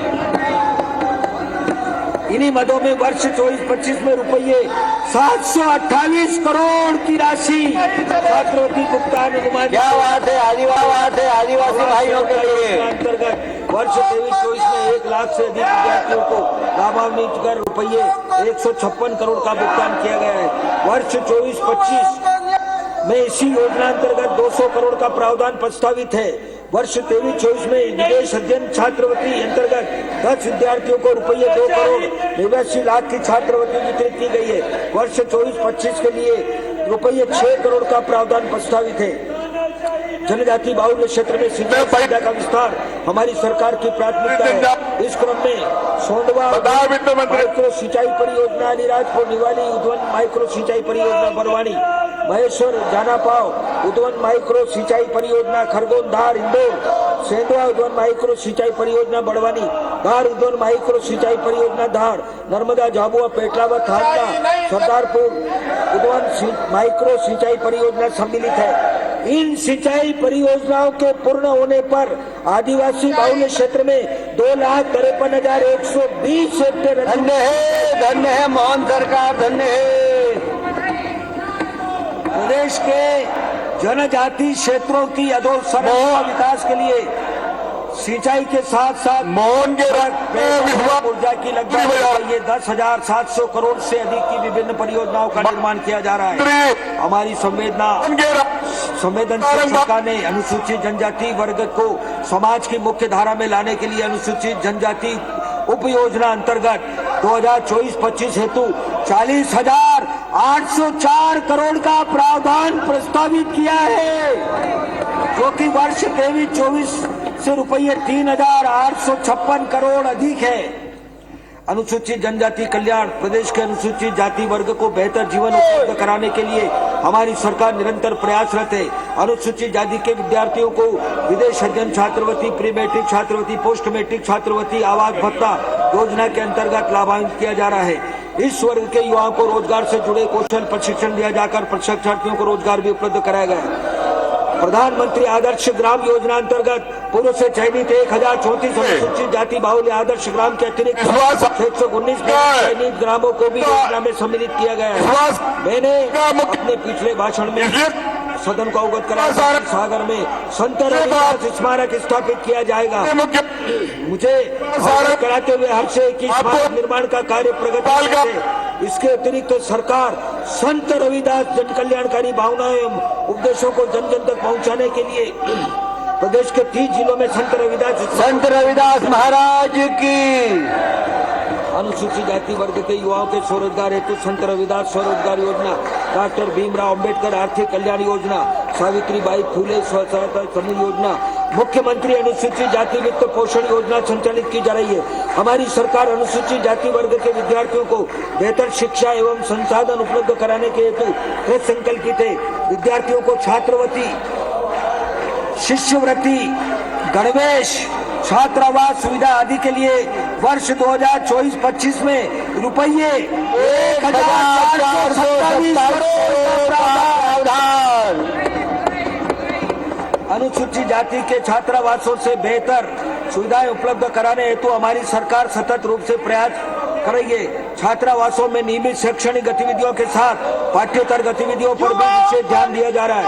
हमारी संवेदनशील सरकार ने अनुसूचित जाति वर्ग को समाज की मुख्य धारा में लाने के लिए अनुसूचित जाति उपयोजना अंतर्गत वर्ष 24-25 हेतु रुपये 27,900 करोड़ का प्रावधान। जय जयकार हो मोहन सरकार की। पिछड़ा वर्ग, अल्पसंख्यक कल्याण, विमुक्त घुमंतु और अर्ध घुमंतु कल्याण हमारी सरकार प्रदेश के पिछड़ा वर्ग एवं अल्पसंख्यक वर्ग के सामाजिक आर्थिक विकास के लिए सभी आवश्यक कदम उठा रही है। और पिछड़ा वर्ग के युवाओं के लिए हमारी सरकार ने रोजगार मूलक आर्थिक सहायता की नवीन योजना 2022-23 में प्रारंभ की है, जिसे निरंतर रखा गया है। इस वर्ग के विभिन्न परंपरागत व्यवसायों को संरक्षित करने एवं इन व्यवसायों को में आधुनिक तकनीकी का समावेश कर इन्हें सम्मानजनक पहचान तथा बाजार उपलब्ध कराने की दिशा में हमारी सरकार प्रयत्नशील है। पिछड़ा एवं अल्पसंख्यक वर्ग के युवाओं के शैक्षणिक विकास के लिए प्री एवं पोस्ट मैट्रिक छात्रवृत्ति, विदेश अध्ययन छात्रवृत्ति, संघ एवं राज्य लोक सेवा आयोग प्रतियोगी परीक्षा प्रोत्साहन, मेधावी पुरस्कार योजना, अल्पसंख्यक सेवा राज्य पुरस्कार, छात्र गृह योजना एवं विदेश में रोजगार उपलब्ध कराने हेतु प्रशिक्षण आदि योजनाओं को निरंतर रखा जा रहा है। हमारी सरकार पिछड़ा वर्ग एवं अल्पसंख्यक वर्ग तथा विमुक्त घुमंतु और अर्ध घुमंतु वर्ग के विद्यार्थियों को बेहतर शिक्षा एवं संसाधन उपलब्ध कराने हेतु कृत संकल्पित है। विद्यार्थियों को छात्रवृत्ति, शिष्यवृत्ति, गणवेश, छात्रावास सुविधा आदि के लिए वर्ष 24-25 के बजट में आवश्यक प्रावधान प्रस्तावित है। पिछड़ा वर्ग, अल्पसंख्यक कल्याण एवं विमुक्त घुमंतु अर्ध घुमंतु समुदाय के लिए रुपये 1704 करोड़ का 1704 करोड़। धन्यवाद। सामाजिक न्याय, समाज का ऐसा निराश्रित वर्ग जिसके जीवन यापन में कठिनाई है, उसके लिए हमारा बजट आश्वासनों के बीच विश्वास है। गरीब परिवार की बेटियों के सम्मान पूर्ण विवाह कार्यक्रम हेतु मुख्यमंत्री कन्या विवाह योजना में पिछले वर्ष के बजट अनुमान रुपये 75 करोड़ से 3 गुना से अधिक। क्या बात है। 250 करोड़ का प्रावधान। हमारी सरकार विभिन्न प्रकार की जन कल्याणकारी योजनाएं तथा राष्ट्रीय विधवा पेंशन योजना, राष्ट्रीय निःशक्त पेंशन योजना, राष्ट्रीय परिवार सहायता योजना, समग्र सामाजिक सुरक्षा पेंशन योजना, मुख्यमंत्री कन्या अभिभावक पेंशन योजना, बहु विकलांग एवं मानसिक रूप से दिव्यांग व्यक्ति को आर्थिक सहायता मुख्यमंत्री कन्या एवं निकाह योजना आदि संचालित कर रही है। इन योजनाओं में वर्ष 23-24 में 57 लाख से अधिक हितग्राहियों को लाभान्वित किया गया है। पेंशन एवं कल्याणकारी योजनाओं एवं 24-25 में रुपये 4421 करोड़ का प्रावधान प्रस्तावित है। पिछले वर्ष की तुलना में 15% अधिक है। 15%। हमारे प्रदेश के संवेदनशील मुख्यमंत्री माननीय डॉक्टर मोहन यादव जी के नेतृत्व व मार्गदर्शन में नशा मुक्ति के लिए प्रदेश में नशा मुक्त भारत अभियान के लिए विभिन्न गतिविधियां संचालित है। हमारी सरकार यह विश्वास दिलाती है कि मेहनत की राह पर चलते रहेंगे, गरीबी के अंधेरे को रोशनी में बदलते रहेंगे। क्या बात है, क्या बात है। गरीबी रहेगा। मध्य प्रदेश आकर्षक औद्योगिक गंतव्य, राज्य की मजबूत अधोसंरचना, अनुकूल नीति एवं निवेश मित्र परिवेश के फल स्वरूप औद्योगिकरण की गति में तेजी आई है। हमारा प्रदेश अनेक प्रकार की निवेश प्रोत्साहन सहायता के माध्यम से औद्योगिक वृद्धि को गति देने में अग्रणी रहा है तथा उद्योग अनुकूल नीतियों के माध्यम से अपनी अर्थव्यवस्था को विस्तारित करने में समर्थ हुआ है। राज्य ने ऑटो तथा ऑटो पूर्जो वस्त्र उद्योग, पर्यटन, IT, स्वास्थ्य देखभाल, विकास, फार्मास्यूटिकल, अक्षय ऊर्जा, जैव प्रौद्योगिकी तथा वेयर हाउसिंग सहित ऐसे थ्रस्ट सेक्टर चिन्हित किए हैं जो आर्थिक वृद्धि को आवश्यक गति प्रदान करते हैं। हमारा प्रदेश शांतिपूर्ण, श्रमिक बल, स्थिर औद्योगिक परिवेश भी प्रदान करता है। उज्जैन में मार्च 24 में प्रथम रीजनल इंडस्ट्री कॉन्क्लेव आयोजित किया गया। इस कार्यक्रम में 283 औद्योगिक इकाई को लगभग 508 हेक्टेयर भूमि आवंटन के आशय पत्र आवंटन आदेश जारी किए गए। इसमें लगभग 12,170 करोड़ निवेश एवं 26,000 से अधिक नवीन रोजगार उपलब्ध होना संभावित है। इसके अतिरिक्त विभिन्न जिलों में 10,064 करोड़ के निवेश से स्थापित होने वाली है। 61 औद्योगिक इकाइयों का लोकार्पण भूमि पूजन किया गया। इन इकाइयों के माध्यम से 17,000 से अधिक नवीन रोजगार सृजित होंगे। वर्ष 2023-24 में 535 MSME एवं बृहद श्रेणी की औद्योगिक इकाइयों में लगभग रुपये 14,853 करोड़ का पूंजी निवेश तथा लगभग 33,143 व्यक्तियों को नवीन रोजगार संभावित है। क्या बात है। प्रदेश के धार जिले में पीएम मित्रा पार्क माननीय प्रधानमंत्री नरेंद्र मोदी जी के farm to, fiber to, factory to, fashion to foreign से प्रेरित है तथा इसका उद्देश्य कपड़ा उद्योग की संपूर्ण मूल्य श्रृंखला के लिए एकीकृत वृहद एवं आधुनिक परिधान औद्योगिक अधोसंरचना का निर्माण करना है। इस परियोजना में रुपये 25,000 करोड़ का निवेश एवं 1 लाख प्रत्यक्ष, 2 लाख अप्रत्यक्ष रोजगार सृजन संभावित है।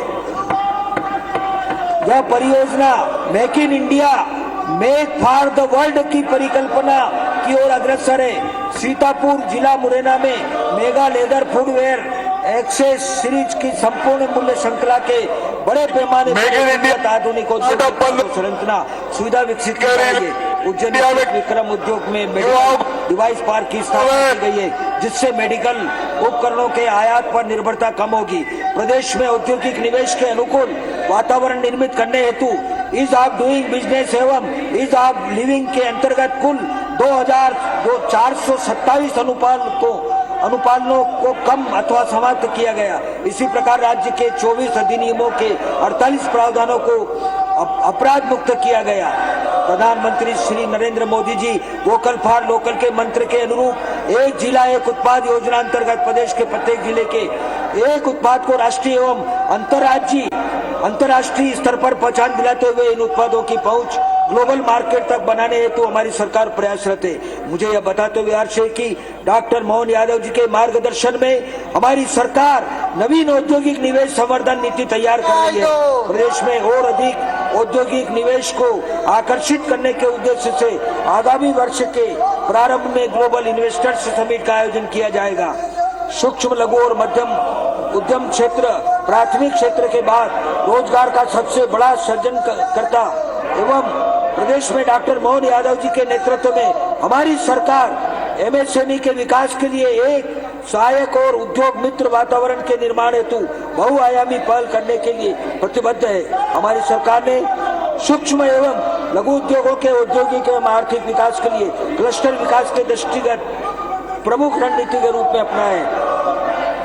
राज्य क्लस्टर योजना के वर्ष 2023-24 में 9 क्लस्टरों को विकास अनुमति प्रदान की गई है।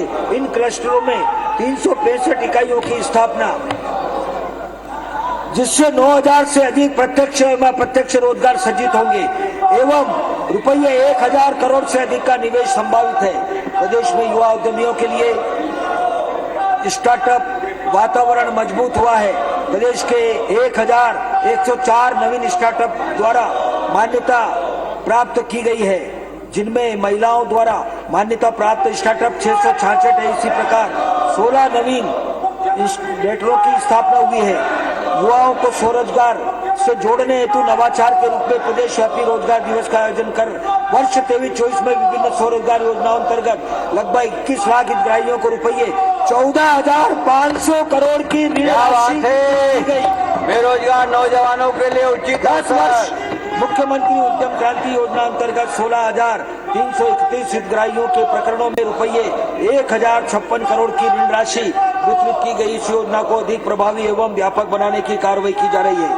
हथकरघा एवं हस्तशिल्प क्षेत्र रोजगार के अवसरों के सृजन का एक महत्वपूर्ण क्षेत्र है। प्रदेश के बुनकरों एवं शिल्पियों की प्राचीन उत्कृष्ट बुनाई कला की सुप्रसिद्ध परंपरा को समृद्ध बनाने, हथकरघा बुनकरों को एवं शिल्पियों को सतत रोजगार उपलब्ध कराने तथा नए लोगों को हथकरघा हस्तशिल्प उद्योग से जोड़ने के प्रयास किए जा रहे हैं। राष्ट्रीय एवं अंतर्राष्ट्रीय बाजार की बदलती मांग के अनुरूप उत्पादों की गुणवत्ता व डिजाइन में सुधार हेतु उन्नत प्रशिक्षण, उत्पादन विकास एवं तकनीकी उन्नत हेतु सहायता दी जा रही है। उद्योग क्षेत्र के लिए 2024-25 में रुपये 4,190 करोड़ का प्रावधान जो कि वर्ष 23-24 से लगभग 40% अधिक है। ग्रामीण विकास, प्रदेश के ग्रामों का समग्र विकास हमारी सरकार की प्राथमिकता है। ग्रामीण क्षेत्रों में अब तक किए गए विकास कार्यों की सुपरिणाम स्पष्ट रूप से परिलक्षित हुए हैं। यद्यपि हमारी यह यात्रा अभी अधूरी है, पर इस अधूरी पहल में छिपा है सुनिश्चित परिणाम।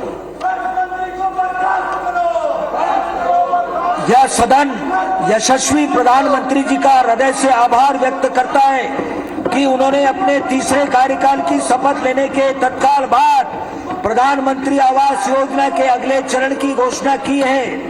हमारी सरकार का यह प्रयास होगा कि माननीय प्रधानमंत्री जी की इस घोषणा का हमारे प्रदेश को अधिक से अधिक लाभ प्राप्त हो। वर्ष 24-25 के बजट में इस हेतु रुपये 4,000 करोड़ का प्रावधान प्रस्तावित है। ग्रामीण अर्थव्यवस्था को सुदृढ़ बनाने एवं ग्रामवासियों के जीवन को उन्नत बनाने के लिए ग्रामीण एवं संपर्क एक महत्वपूर्ण भूमिका निभाता है। प्रधानमंत्री ग्राम सड़क योजना के अंतर्गत वर्ष 24-25 के बजट में रुपये 1,800 करोड़ का प्रावधान प्रस्तावित है। इसके साथ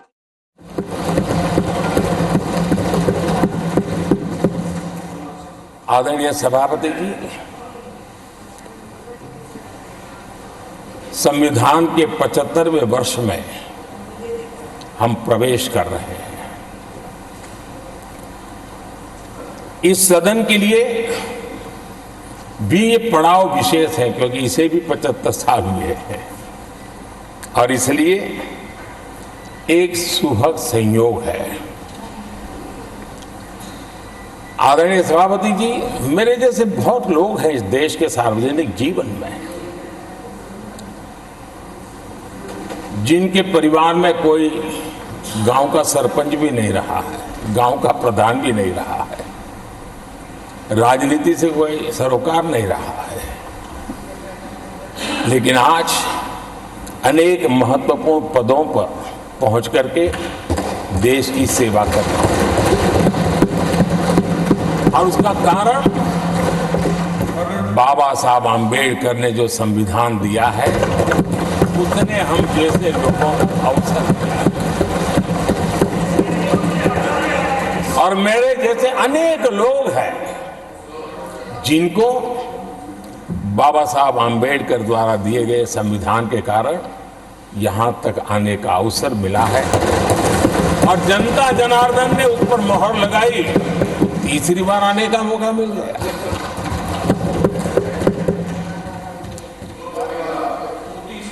आदरणीय सभापति जी, संविधान हमारे लिए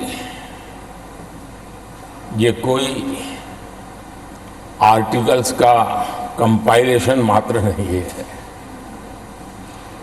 हमारे लिए उसका स्पिरिट भी और उसके शब्द भी बहुत मूल्यवान है।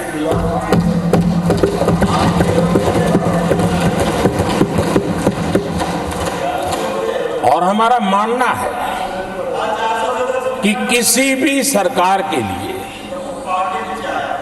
किसी भी सरकार के नीति निर्धारण में, कार्यकलापों में हमारा संविधान लाइट हाउस का काम करता है, दिशा दर्शक का काम करता है, हमारा मार्गदर्शन करता है। आदरणीय सभापति जी, मुझे याद है मैंने जब लोकसभा में हमारी सरकार की तरफ से कहा गया कि हम 26 नवंबर को संविधान दिवस के रूप में मनाएंगे, तो मैं हैरान हूं जो आज संविधान की प्रत लेकर के कूदते रहते हैं, दुनिया में लहराते रहते हैं, उन लोगों ने विरोध किया था 26 जनवरी तो है, तो संविधान दिवस क्यों लाए। भागीदारी को देखते हुए हमारी सरकार ने प्रत्येक वर्ष ऐसे अभियान को संचालित करने का निर्णय लिया है। हमारी सरकार द्वारा पंचायत सचिवों के 7वें वेतनमान का लाभ प्रदान किया गया है। ग्राम रोजगार सहायकों के मानदेय को प्रतिमाह रुपये 9,000 से बढ़ाकर 18,000 किया जाएगा। बहुत बढ़िया। पंचायतों के सर्वांगीण विकास के लिए हमारी सरकार सदैव प्रतिबद्ध रही है।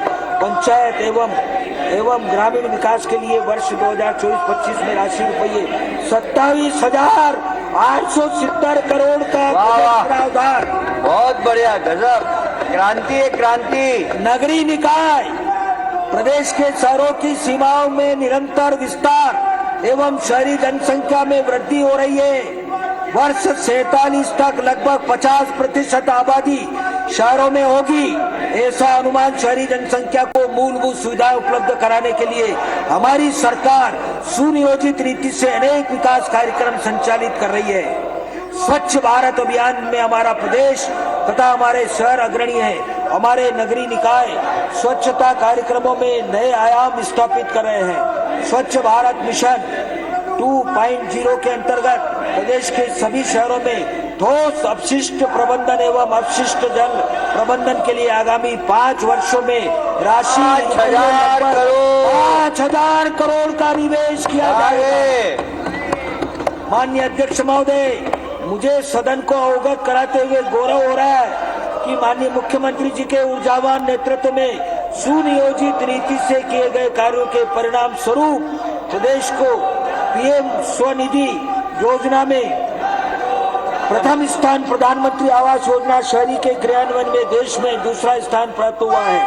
स्वच्छ सर्वेक्षण 2023 में इंदौर को 7वीं बार देश का सबसे स्वच्छ शहर का सम्मान प्राप्त हुआ है। पेयजल नागरिकों की मूलभूत आवश्यकता है। अमृत 2.0 के अंतर्गत सभी नगरीय निकायों में पेयजल और 1 लाख से अधिक आबादी वाले शहरों में सीवेज योजनाओं का विस्तार किया जाएगा।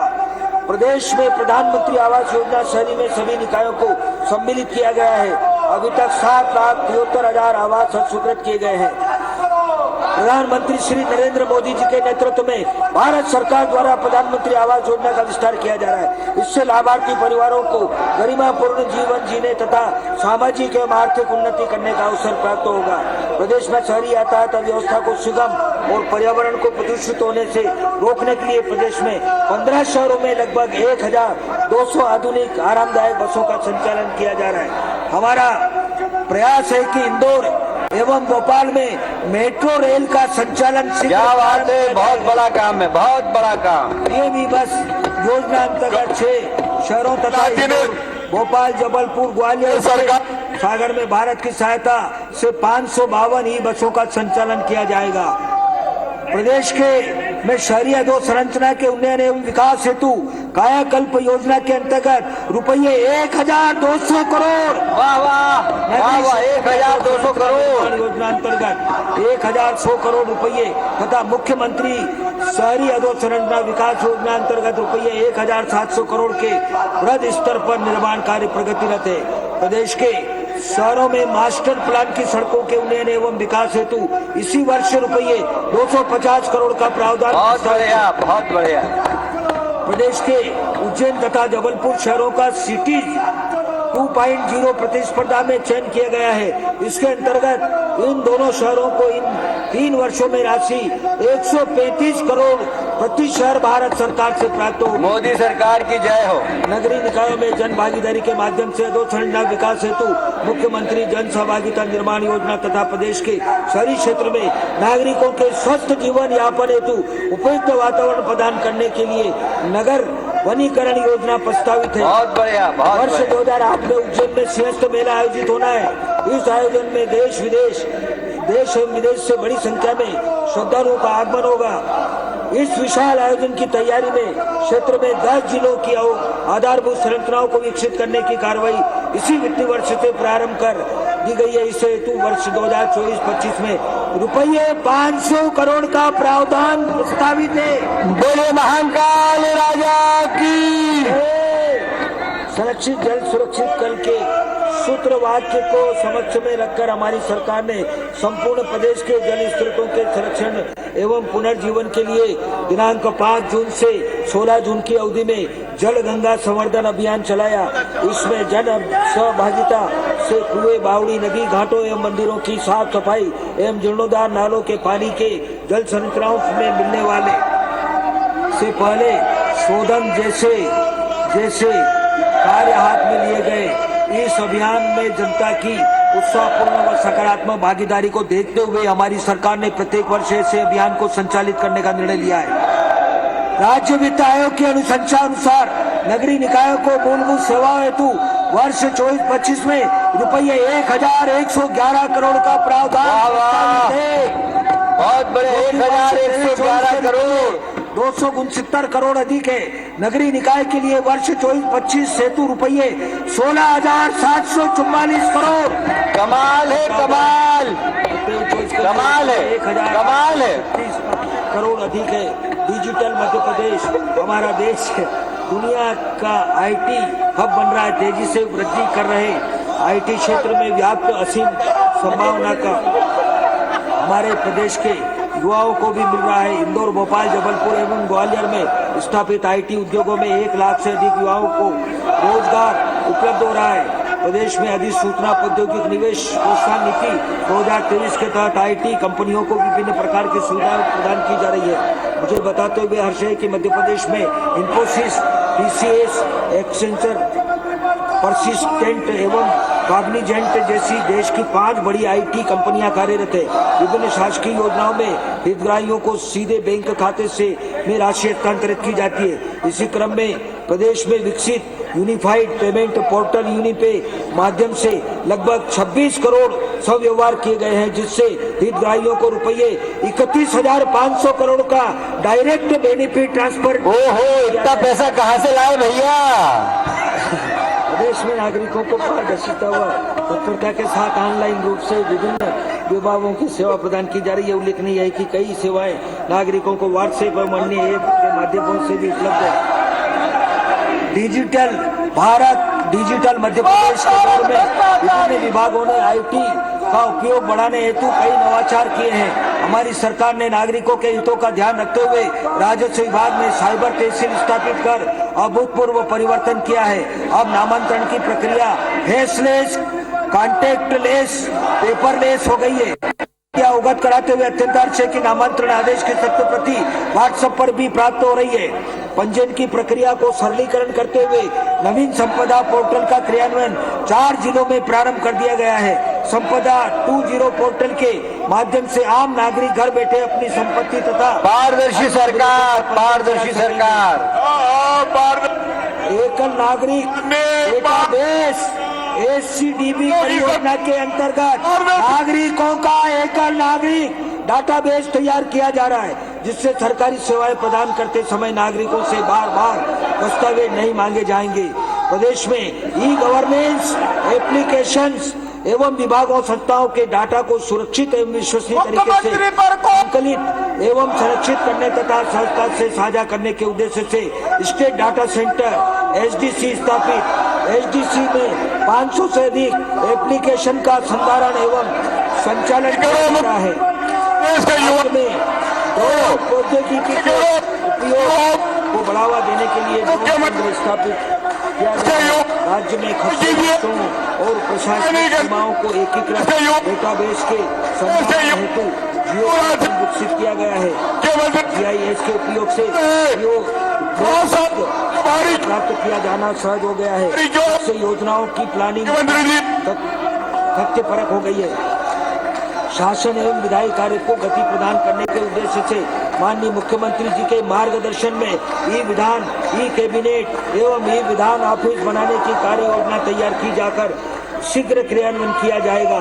ई विधायक ऑफिस योजना के अंतर्गत प्रति विधायक रुपये 5 लाख रुपए प्रति विधायक मिलेंगे। धन्यवाद। कांग्रेस के लोगों को भी देगा क्या? वित्तीय संव्यवहार को एंड टू एंड सॉल्यूशन के लिए फेसलेस, कॉन्टेक्टलेस एवं पेपरलेस बनाने की अवधारणा के अंतर्गत IFMIS नेक्स्ट जेन की परियोजना का क्रियान्वयन किया जा रहा है। प्रदेश में प्राथमिक कृषि साख सहकारी संस्थाओं के कंप्यूटरीकरण का कार्य तेजी से चल रहा है। पैक्स संस्थाओं के अभिलेख डिजिटलाइज करने के इन संस्थाओं की कार्यप्रणाली में पारदर्शिता आएगी, जिसका लाभ प्रत्यक्ष रूप से प्रदेश के किसानों को होगा। पैक्स संस्थाओं के कंप्यूटरीकरण के लिए रुपये 32 करोड़ का प्रावधान रखा गया है। वन एवं पर्यावरण प्रदेश एवं देश की परिस्थिति की सुरक्षा, इकोलॉजिकल सिक्योरिटी सुनिश्चित करने के लिए वनों का संरक्षण एक महत्वपूर्ण घटक है। हमारे प्रदेश का वन क्षेत्र 95,000 वर्ग किलोमीटर है, जो प्रदेश के भूभाग का 31% तथा देश के कुल वन क्षेत्र का लगभग 12% है। वनों के वैज्ञानिक प्रबंधन में मध्य प्रदेश देश का अग्रणी राज्य है। विगत वर्षों में प्रदेश में वन्य प्राणियों के संरक्षण के नए कीर्तिमान स्थापित हुए हैं। बाघ, तेंदुआ, घड़ियाल, भेड़िया एवं गिद्धों की संख्या में हमारा प्रदेश अव्वल रहा है। हमारा प्रदेश अब चीता राज्य भी है। हमारी सरकार इन प्राकृतिक संसाधनों को और अधिक विकसित करने के लिए पर्यटकों को ये आकर्षक करने हेतु निरंतर प्रयासरत है। प्रदेश में 2023-24 में 7,537 बांस रोपण एवं 21,555 मानक बोरा तेंदुपत्ता संग्रहण का कार्य किया गया है। तेंदुपत्ता संग्रहण पारिश्रमिक दर रुपये 3,000 से बढ़ाकर 4,000 प्रति मानक बोरा की 4,000 प्रति मानक बोरा किया गया। धन्यवाद। जनमन योजना के अंतर्गत 221 वन धन केंद्रों के विरुद्ध टाइप रेट से 57 केंद्रों की स्वीकृति प्राप्त हो चुकी है। इन केंद्रों के माध्यम से लघु वनोपज का प्रसंस्करण एवं संवर्धन हो सकेगा, जिससे स्व सहायता समूह की आय में वृद्धि होगी। हमारी सरकार का प्रयास है कि विभिन्न विकासात्मक गतिविधियों से होने वाले कार्बन उत्सर्जन को कम किया जाए, जिससे वर्ष 2070 तक नेट जीरो के राष्ट्रीय लक्ष्य को प्राप्त करने में मध्य प्रदेश अपना समुचित योगदान दे सके। प्रधानमंत्री श्री मोदी जी की प्रेरणा तथा प्रदेश के मुख्यमंत्री डॉक्टर मोहन यादव के मार्गदर्शन में प्रदेश में जन सहयोग से एक पेड़ मां के नाम अभियान चलाया जा रहा है। इसके अंतर्गत इंदौर जिले में 51 लाख पौधे लगाने का संकल्प लिया है। 51 लाख पौधे इंदौर में। पर्यावरण के लिए 224-25 में रुपये 4,725 करोड़ का प्रावधान प्रस्तावित है, जो कि 23-24 से रुपये 782 करोड़ अधिक है। संस्कृति, धार्मिक न्यास एवं धर्मस्व प्रदेश के विभिन्न सांस्कृतिक समूहों को राज्य शासन द्वारा प्रोत्साहन दिया जा रहा है। इन समूहों द्वारा प्रदेश व देश के विभिन्न स्थलों तथा विदेशों में भी अपनी उत्कृष्ट कला का प्रदर्शन कर प्रदेश का सम्मान बढ़ाया है। प्रदेश में अद्वैत वेदांत दर्शन के लोक व्यापीकरण के उद्देश्य से ओंकारेश्वर को एकात्मता के वैश्विक केंद्र के रूप में विकसित किया जा रहा है। एकात्म धाम प्रकल्प के अंतर्गत अद्वैत लोक में आचार्य शंकर की 108 फुट ऊंची एकात्मता की प्रतिमा स्थापित की गई है। साथ ही आचार्य शंकर के जीवन दर्शन पर आधारित संग्रहालय एवं आचार्य शंकर अंतर्राष्ट्रीय अद्वैत वेदांत संस्थान की स्थापना की जा रही है। उज्जैन में आध्यात्मिक सांस्कृतिक विकास अभिमुख समागम विक्रमोत्सव का आयोजन 29 फरवरी 2024 से 9 अप्रैल 2024 की अवधि में सफलतापूर्वक संपन्न हुआ। इस कार्यक्रम में देश के यशस्वी प्रधानमंत्री श्री नरेंद्र मोदी जी द्वारा विश्व की पहली वैदिक घड़ी का लोकार्पण किया गया। हमारी सरकार द्वारा युगकालीन भारत के कालजयी महानायकों की तेजस्विता का संग्रहालय वीर भारत न्यास स्थापित किया जा रहा है। वीर भारत संग्रहालय की स्थापना के माध्यम से भारत की सभ्यता के संरक्षकों के योगदान को सहेजने के ऐतिहासिक कार्य में मध्य प्रदेश ने अपने कदम बढ़ा दिए हैं। यह देश और दुनिया का अपनी तरह का पहला संग्रहालय होगा। बोले भारत माता की। भगवान श्री राम ने वनवास के दौरान प्रदेश के विभिन्न संस्थानों से पथ गमन किया। हमारी सरकार का यह संकल्प है कि राज्य की सीमाओं के अंतर्गत राम पथ गमन के अंचलों के विभिन्न स्थलों को चिन्हांकित कर उनका विकास किया जाएगा। बोले राघवेंद्र सरकार की। हमारा प्रदेश धन्य है कि भगवान श्री कृष्ण के युग परिवर्तनकारी संदेशों से उपकृत रहा है। माननीय मुख्यमंत्री जी द्वारा श्री कृष्ण पाथे योजना की घोषणा की गई है। इस योजना के माध्यम से प्रदेश में श्री कृष्ण पथ के पुनरावेशन और संबंधित क्षेत्रों के साहित्य, संस्कृति तथा संस्कार का संरक्षण। बोले गिरिराज धरण की। प्रदेश में विभिन्न स्थलों पर स्थापित प्राचीन मंदिरों को संरक्षित करने हेतु हमारी सरकार कृत संकल्पित है। मुख्यमंत्री तीर्थ दर्शन योजना अंतर्गत 7,80,765 वरिष्ठ नागरिकों को रेल मार्ग अथवा वायुयान से विभिन्न धार्मिक स्थलों की निःशुल्क यात्रा कराई गई। इस योजना हेतु 2024-25 में रुपये 50 करोड़ का प्रावधान प्रस्तावित है। धन्यवाद मुख्यमंत्री जी, बुजुर्गों के लिए बहुत अच्छी योजना है। संस्कृति विभाग के लिए रुपये 1081 करोड़ का बजट प्रावधान प्रस्तावित है। वर्ष 23-24 के व्यय में से 2.5 गुना है। पर्यटन सुविधाएं। हिंदुस्तान के दिल मध्य प्रदेश ने सदैव अतिथि देवो भव के संस्कारों का परिपोषण किया है। प्राकृतिक सौंदर्य से घिरा हमारा प्रदेश सदियों से अपनी समृद्ध संस्कृति, गौरवशाली इतिहास, शिल्पकला, दर्शनीय स्थल एवं विविध अन्य वन्य जीवन के लिए दुनिया भर के पर्यटकों के लिए आकर्षक का केंद्र। वर्ष 23 में मध्य प्रदेश के 11 करोड़ पर्यटकों का आगमन हुआ है, जो कि एक कीर्तिमान है। सरकार पर्यटकों को आकर्षित करने के लिए ग्रामीण संस्कृति एवं ग्राम जीवन के अनुभव, साहसिक पर्यटन, जल पर्यटन एवं पर्यटन अधोसंरचनाओं को विकसित कर रही है।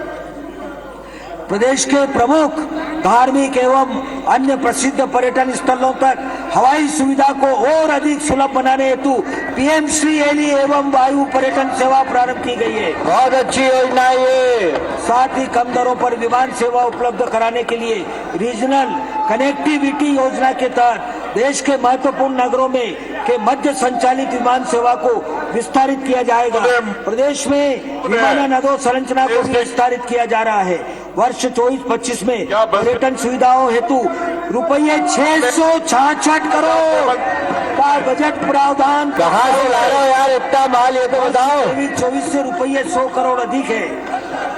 संस्थागत दिनांक 1 जुलाई 24 से 3 नए कानून क्रमशः भारतीय न्याय संहिता 2023 भारतीय नागरिक सुरक्षा संहिता 2023, भारतीय साक्ष्य अधिनियम 2023 प्रभावशील हुए हैं। इनके प्रभावी क्रियान्वयन हेतु पुलिस बल को आवश्यक प्रशिक्षण दिया गया है। नवीन कानूनों के निर्माण एवं इनके क्रियान्वयन के प्रयासों पर यह सदन हमारे माननीय केंद्रीय गृह मंत्री श्री अमित शाह जी का हृदय से आभार व्यक्त करता है। पुलिस कर्मियों की आवास समस्या से हल करने के लिए मुख्यमंत्री पुलिस आवास योजना के अंतर्गत आवासों का निर्माण किया जा रहा है। योजना अंतर्गत वर्ष 24-25 में रुपये 367 करोड़ का प्रावधान प्रस्तावित है। पुलिस व्यवस्था को और सुदृढ़ बनाने के लिए रिक्त पदों की पूर्ति के लिए आवश्यक कार्रवाई की जा रही है। लगभग 7,500 नवीन भर्ती की कार्रवाई अंतिम चरण में है। नवीन भर्ती होने से पुलिस बल को और अधिक सक्षम बनाया जा सकेगा। गृह विभाग के लिए वर्ष 24-25 में रुपये 11,292 करोड़ का बजट प्रस्तावित है, जो कि गत वर्ष 23-24 से रुपये 1,043 करोड़ अधिक है। हमारी सरकार जेलों के लिए सुधारात्मक सेवाएं एवं बंदी अधिनियम के 24 का लाभ ला रही है। नवीन अधिनियम भारत सरकार द्वारा बनाए गए मॉडल प्रिजन एक्ट के तर्ज पर तैयार किए गए हैं। नवीन अधिनियम में आधुनिक तकनीकी का प्रयोग करने हेतु विशेष प्रावधान किए गए हैं। हमारी सरकार कैदियों के कल्याण के लिए भी संवेदनशील रही है। कुशल एवं अकुशल तथा कृषि कार्य में लगे कैदियों की पारिश्रमिक दरें क्रमशः रुपये 120 प्रति दिवस एवं रुपये 72 प्रति आधा दिवस को बढ़ाकर क्रमशः रुपये 154 प्रति दिवस एवं रुपये 92 प्रति आधा दिवस की गई है। कैदियों के खाद्यान्न की गुणवत्ता में वृद्धि के उद्देश्य से वर्तमान प्रावधान में रुपये 25 करोड़ की वृद्धि की गई है। हमारी सरकार ऐसे गरीब कैदी जो जुर्माना अर्थदंड नहीं भर पाने के कारण जेल में सजा काट रहे हैं, उनकी रिहाई सुनिश्चित करने के लिए ऐसे बंदियों के जुर्माना एवं दंड भरेगी। इसके लिए हमारी सरकार द्वारा सरकार इस वर्ष से गरीब कैदियों को वित्तीय सहायता की नवीन योजना प्रारंभ की जा रही है। प्रदेश के श्रमिक वर्ग की खुशहाली तथा उनके उज्जवल भविष्य सुनिश्चित करना हमारी सरकार की प्रतिबद्धता है। हमारी सरकार द्वारा संगठित एवं असंगठित क्षेत्र के श्रमिकों के हित में कल्याणकारी योजनाओं जैसे प्रसूति सहायता, शिक्षा, चिकित्सा, विवाह, अंत्येष्टि एवं अनुग्रह सहायता आदि को संचालित किया जा रहा है। इन योजनाओं में योजना प्रारंभ से 61,84,000 हितग्राहियों को लगभग रुपये 9,246 करोड़ के हित लाभ प्रदान किए गए हैं। मुख्यमंत्री जन कल्याण संबंध योजना के अंतर्गत 1,67,00,000 से अधिक असंगठित श्रमिकों का पंजीयन है, जिन्हें योजना अंतर्गत पात्रता अनुसार हित लाभ दिए जा रहे हैं। वर्ष 24-25 के बजट में संबल योजना अंतर्गत रुपये 600 करोड़ का प्रावधान प्रस्तावित है। राजस्व विभाग द्वारा लंबित राजस्व प्रकरण नामांतरण, बंटवारा, सीमांकन अभिलेख, दुरुस्ती नक्शे पर तरमीम के निराकरण के लिए माननीय मुख्यमंत्री जी की सुशासन की सोच से प्रेरित होकर राजस्व महाअभियान का आयोजन 15 जनवरी 24 से 10 मार्च 24 तक के अवधि में किया गया है। राज्य जिला स्तरीय स्तर पर प्रतिदिन प्रकरणों की मॉनिटरिंग हेतु राजस्व महाअभियान डैशबोर्ड बनाया गया है। अभियान की अवधि में 30 लाख से अधिक राजस्व प्रकरणों का निराकरण किया गया है। राज्य की प्रशासनिक इकाइयों के परिसीमन एवं युक्तियुक्तकरण मार्गदर्शी सिद्धांतों को निर्धारित करने हेतु मध्य प्रदेश प्रशासनिक इकाई पुनर्गठन आयोग का गठन किया जा रहा है। प्रदेश की भौगोलिक परिस्थितियों एवं जन अपेक्षाओं के आधार पर और अधिक जनोन्मुखी व सुलभ प्रशासन उपलब्ध कराने के उद्देश्य से वर्तमान प्रशासनिक इकाइयों के पुनर्गठन के संबंध में इस आयोग का द्वारा अनुशंसाएं की जाएगी। डिजिटल क्राफ्ट सर्वेक्षण परियोजना के अंतर्गत ग्राम में उपलब्ध स्थानीय युवा के माध्यम से नवीन तकनीकी जियोफेंस का उपयोग कर प्रत्येक खसरे की फसल गिरदावरी कराई जाएगी। सदन को अवगत कराते हुए मुझे गर्व हो रहा है कि भारत सरकार खान मंत्रालय नई दिल्ली द्वारा दिनांक 22 जनवरी 2024 को नेशनल माइनिंग कॉन्क्लेव में खनिज क्षेत्र में सर्वाधिक मुख्य खनिज ब्लॉक की नीलामी का कार्य किए जाने के लिए खनिज साधन विभाग मध्य प्रदेश को प्रथम पुरस्कार से सम्मानित किया गया है। हमारी सरकार ने खनिजों के अवैध परिवहन की रोकथाम के लिए 40 इलेक्ट्रॉनिक चेक गेट मानव रहित स्थापित करने की परियोजना स्वीकृत की है। पायलट प्रोजेक्ट के तहत भोपाल जिले में 3 तथा रायसेन जिले में 1 स्थान पर 6 गेट अगस्त माह में के अंत तक स्थापित कर लिया जाएगा। इस वर्ष के अंत तक परियोजना को तानाशाही, इसके साथ ही प्रदेश में भाजपा तेरी तानाशाही। उपग्रह और ड्रोन आधारित परियोजना भी प्रारंभ की गई है, जिससे प्रदेश की नर्सिंग कॉलेज के घोटाले माननीय मुख्यमंत्री जी आपसे निवेदन है खदानों की सभी आप नदियों पर युवाओं की बात सुने। प्रदेश के युवाओं की बात है। हमारी क्या सरकार प्रदेश ने के युवा एक आपकी ओर देख रहे हैं? क्यों आप इस मंत्रिमंडल में भ्रष्टाचारी को रख रहे हैं? क्या आपसे ज्यादा भारी है माननीय मुख्यमंत्री जी? मैं कहना चाहूंगा क्या आप विश्वास आपसे ज्यादा भारी है? क्रांतिकारी निर्णय बंद करने का क्रांतिकारी निर्णय, क्रांतिकारी निर्णय, क्रांतिकारी निर्णय। भ्रष्टाचारी मंत्री को आप क्यों अपने मंत्रिमंडल में रख रहे हैं? ये आपसे अनुरोध करना चाहता हूँ कि जांच कराए, शासकीय सेवक कल्याण विधायकों की सर्वदलीय कमेटी बना के जांच कराए, तत्काल मंत्री को बर्खास्त करें विश्वास सारंग को। मेरा आपसे अनुरोध है प्रदेश के युवाओं के बारे में सोचे। आपको नरेंद्र मोदी अमित शाह ने विशेष रूप से जवाबदारी दी है। क्या आप इसे भ्रष्टाचारी मंत्री को रखना चाहेंगे? शासकीय सेवक पूर्ण ऊर्जा निष्ठा व समर्पण से न्याय दो, न्याय दो। राष्ट्रीय पेंशन योजना के निवेश के लिए बेहतर विकल्प उपलब्ध कराते हैं। पुरानी पेंशन योजना के सदस्यों के लिए लागू पेंशन को भी अधिक व्यवहारिक और सहज बनाया जाकर पेंशन स्वीकृति एवं भुगतान की प्रक्रिया का सरलीकरण किया जाएगा। विगत कुछ वर्षों से शासकीय सेवकों की पदोन्नति की प्रक्रिया बाधित रहने से शासकीय सेवकों को वित्तीय हानि न हो, इस दृष्टि से पूर्व से लागू 3 उच्च वेतनमान दिए जाने की योजना को और विस्तारित 31 वर्ष की सेवा उपरांत चौथा उच्च वेतनमान की योजना की गई है। मैंने अपने बजट भाषण में उल्लेख किया था कि शासकीय सेवकों को देय भत्तों का 7वां वेतनमान में पुनरीक्षित के लिए समिति का गठन किया गया है। इस समिति का प्रतिवेदन प्राप्त हो चुका है, जिस पर शीघ्र ही निर्णय लिया जाएगा। राज्य के शासकीय सेवकों के सामान्य भविष्य निधि के अंतिम भुगतान प्राधिकार पत्र जारी करने की ऑनलाइन व्यवस्था विकसित की जा रही है, जिससे शासकीय सेवकों को सेवानिवृत्त पर उनकी सामान्य भविष्य निधि की राशि का भुगतान त्वरित रूप से हो सकेगा। गत वर्ष के बजट की तरह इस वर्ष में भी नवीन आधारोपित अथवा किसी भी प्रकार का कर की दर बढ़ाने का प्रस्ताव नहीं है। पेट्रोल के डीजल के भाव कब करेंगे? डीजल के भाव कब? हमारी सरकार ऐसे बुजुर्ग उनके बच्चे उनसे दूर रहते हैं तथा उनके पास आवास की पर्याप्त सुविधा नहीं है, ऐसे बुजुर्गों को आवास की सुविधा उपलब्ध कराने के लिए एक नई योजना लाएगी।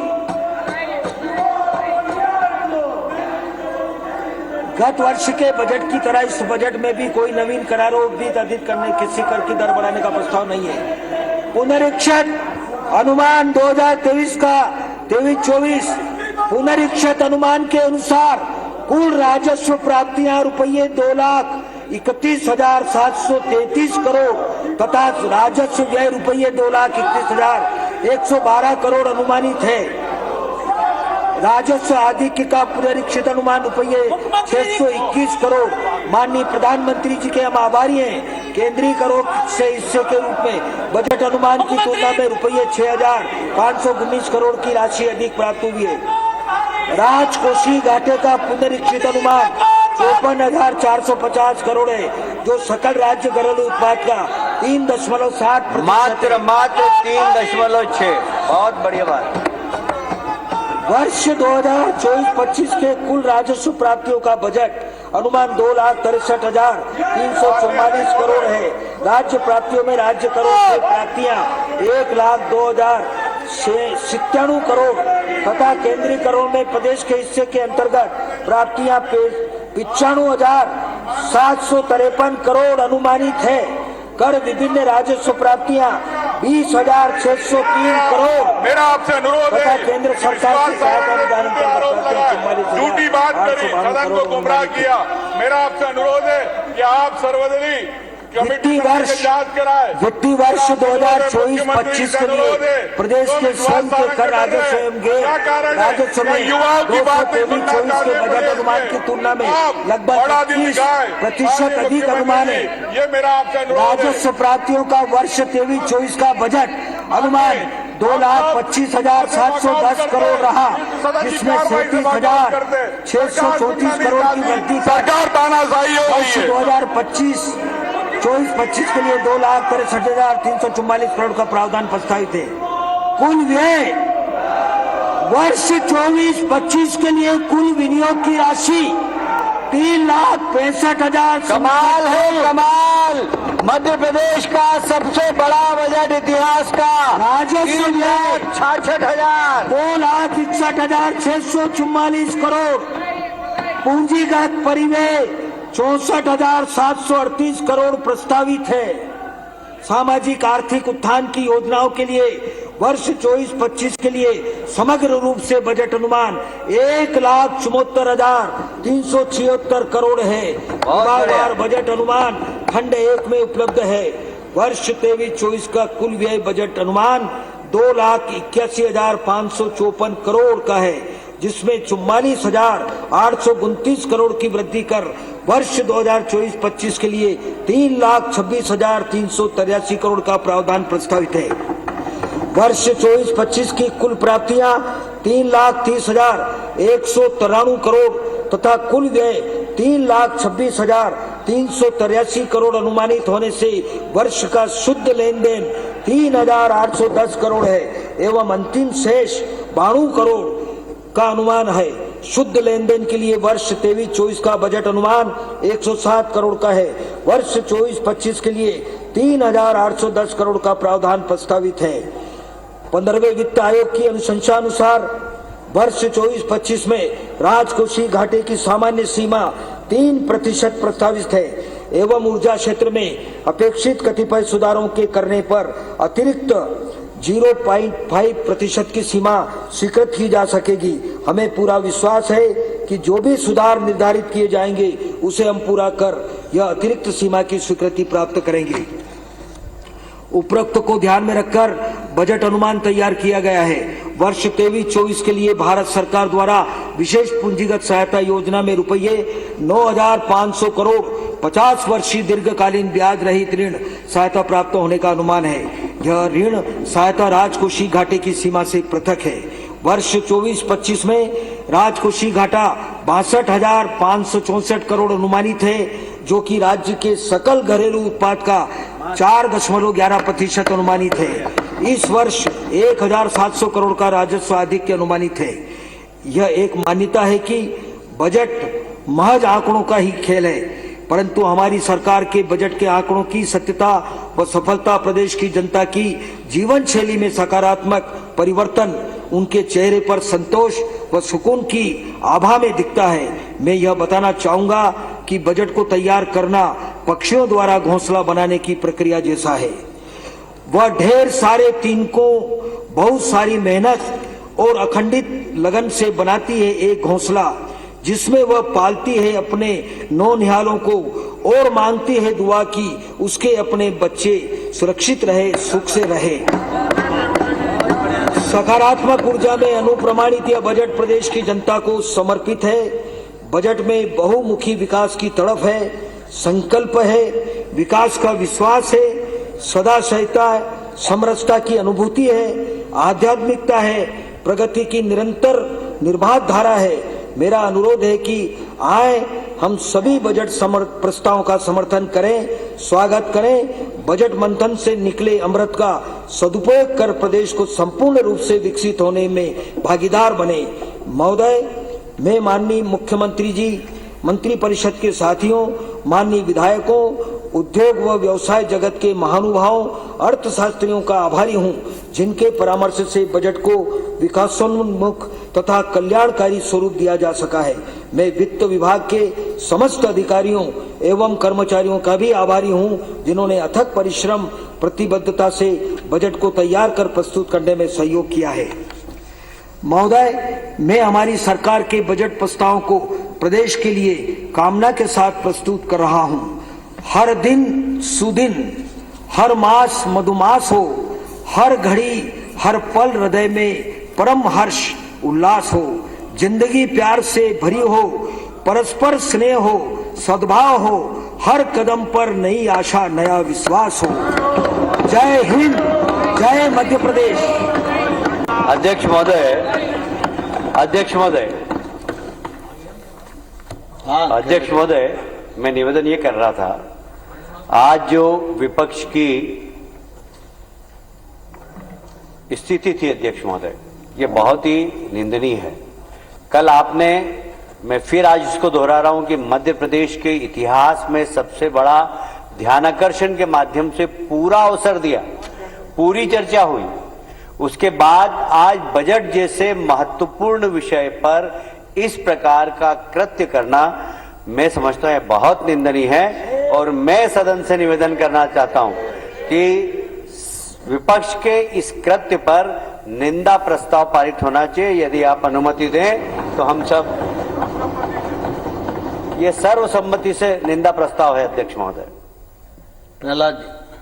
अध्यक्ष महोदय, मैं मध्य प्रदेश विधानसभा प्रक्रिया तथा कार्य संचालन संबंधी नियम 250 देवड़ा जी ऐसी संदर्भ में उल्लेख कर रहा हूं, जिसमें कंडिका 2 और 9 इसमें स्पष्ट है कि किसी के भाषण के दौरान ऐसा व्यवधान नहीं हो सकता, लेकिन जब बजट पेश हो रहा हो उस समय जो व्यवहार है ये औचित्य का प्रश्न भी उठाता है, जो 267 का में भी है और उसके आगे भी है। मुझे लगता है कि मंत्री होने के नाते शायद औचित्य का प्रश्न मैं नहीं उठा सकता, कोई माननीय सदस्य उठा सकता है, लेकिन औचित्य का प्रश्न आता है। और मुझे लगता है कि निंदा प्रस्ताव माननीय संसदीय कार्य मंत्री ने कहा है वो कठोर हो सकता है, जो विवेक, आपके विवेक पर मैं समझता हूं कि छोड़ा जाना चाहिए, लेकिन औचित्य का प्रश्न हमारे किसी माननीय सदस्य को जरूर उठाना चाहिए ताकि भविष्य में ऐसी परिस्थितियां न बने। मैं आपसे आग्रह करता हूं कि अगर प्रतिपक्ष यहाँ पर होता तो मैं मानता कि कम से कम उनके सामने भी ये बात आनी चाहिए कि संसदीय नियम हमारे जो बने हुए हैं अगर उनका पालन नहीं होगा तो हम शायद बहुत बेहतर परिणाम नहीं दे सकते। मैं मानता हूं कि उनकी अनुपस्थिति है, इसलिए आपके विवेक पर जरूर हम छोड़ते हैं, लेकिन मैं सदन से आग्रह करता हूं कि कोई ना कोई माननीय सदस्य औचित्य का प्रश्न उठाए ताकि हम उस समय सीमा के भीतर चर्चा कर सके कि इतने महत्वपूर्ण विषयों पर, जहां पर इतना बेहतरीन बजट आया है कि शायद मध्य प्रदेश का सबसे पहली बार इतने बड़े स्पान का बजट आया हो, उस पर अगर बेहतर तरीके से सुनते तो शायद सबका भी भला होता। बहुत धन्यवाद, आपने मुझे समय दिया। श्री देवड़ा जी। तो विपक्ष के जोरदार हंगामे के बीच वित्त मंत्री ने बजट पेश कर दिया है। सरकार ने कोई नया कर नहीं लगाया है और इस बार बजट 3,65,067 करोड़ रुपए का है, जो कि पिछले बजट से 16% ज्यादा है। और इस दौरान विपक्ष ने वॉकआउट कर दिया, सदन के बाहर निकल गए कांग्रेस विधायक। और वित्त मंत्री के बजट भाषण के दौरान विपक्ष लगातार नारेबाजी करता रहा और इस बीच बजट पेश हो गया। वित्त मंत्री, विपक्ष के शोर शराबे के बीच वित्त मंत्री ने बजट पेश कर दिया। विपक्ष लगातार मंत्री विश्वास सारंग को बर्खास्त करने की मांग पर अड़ा रहा।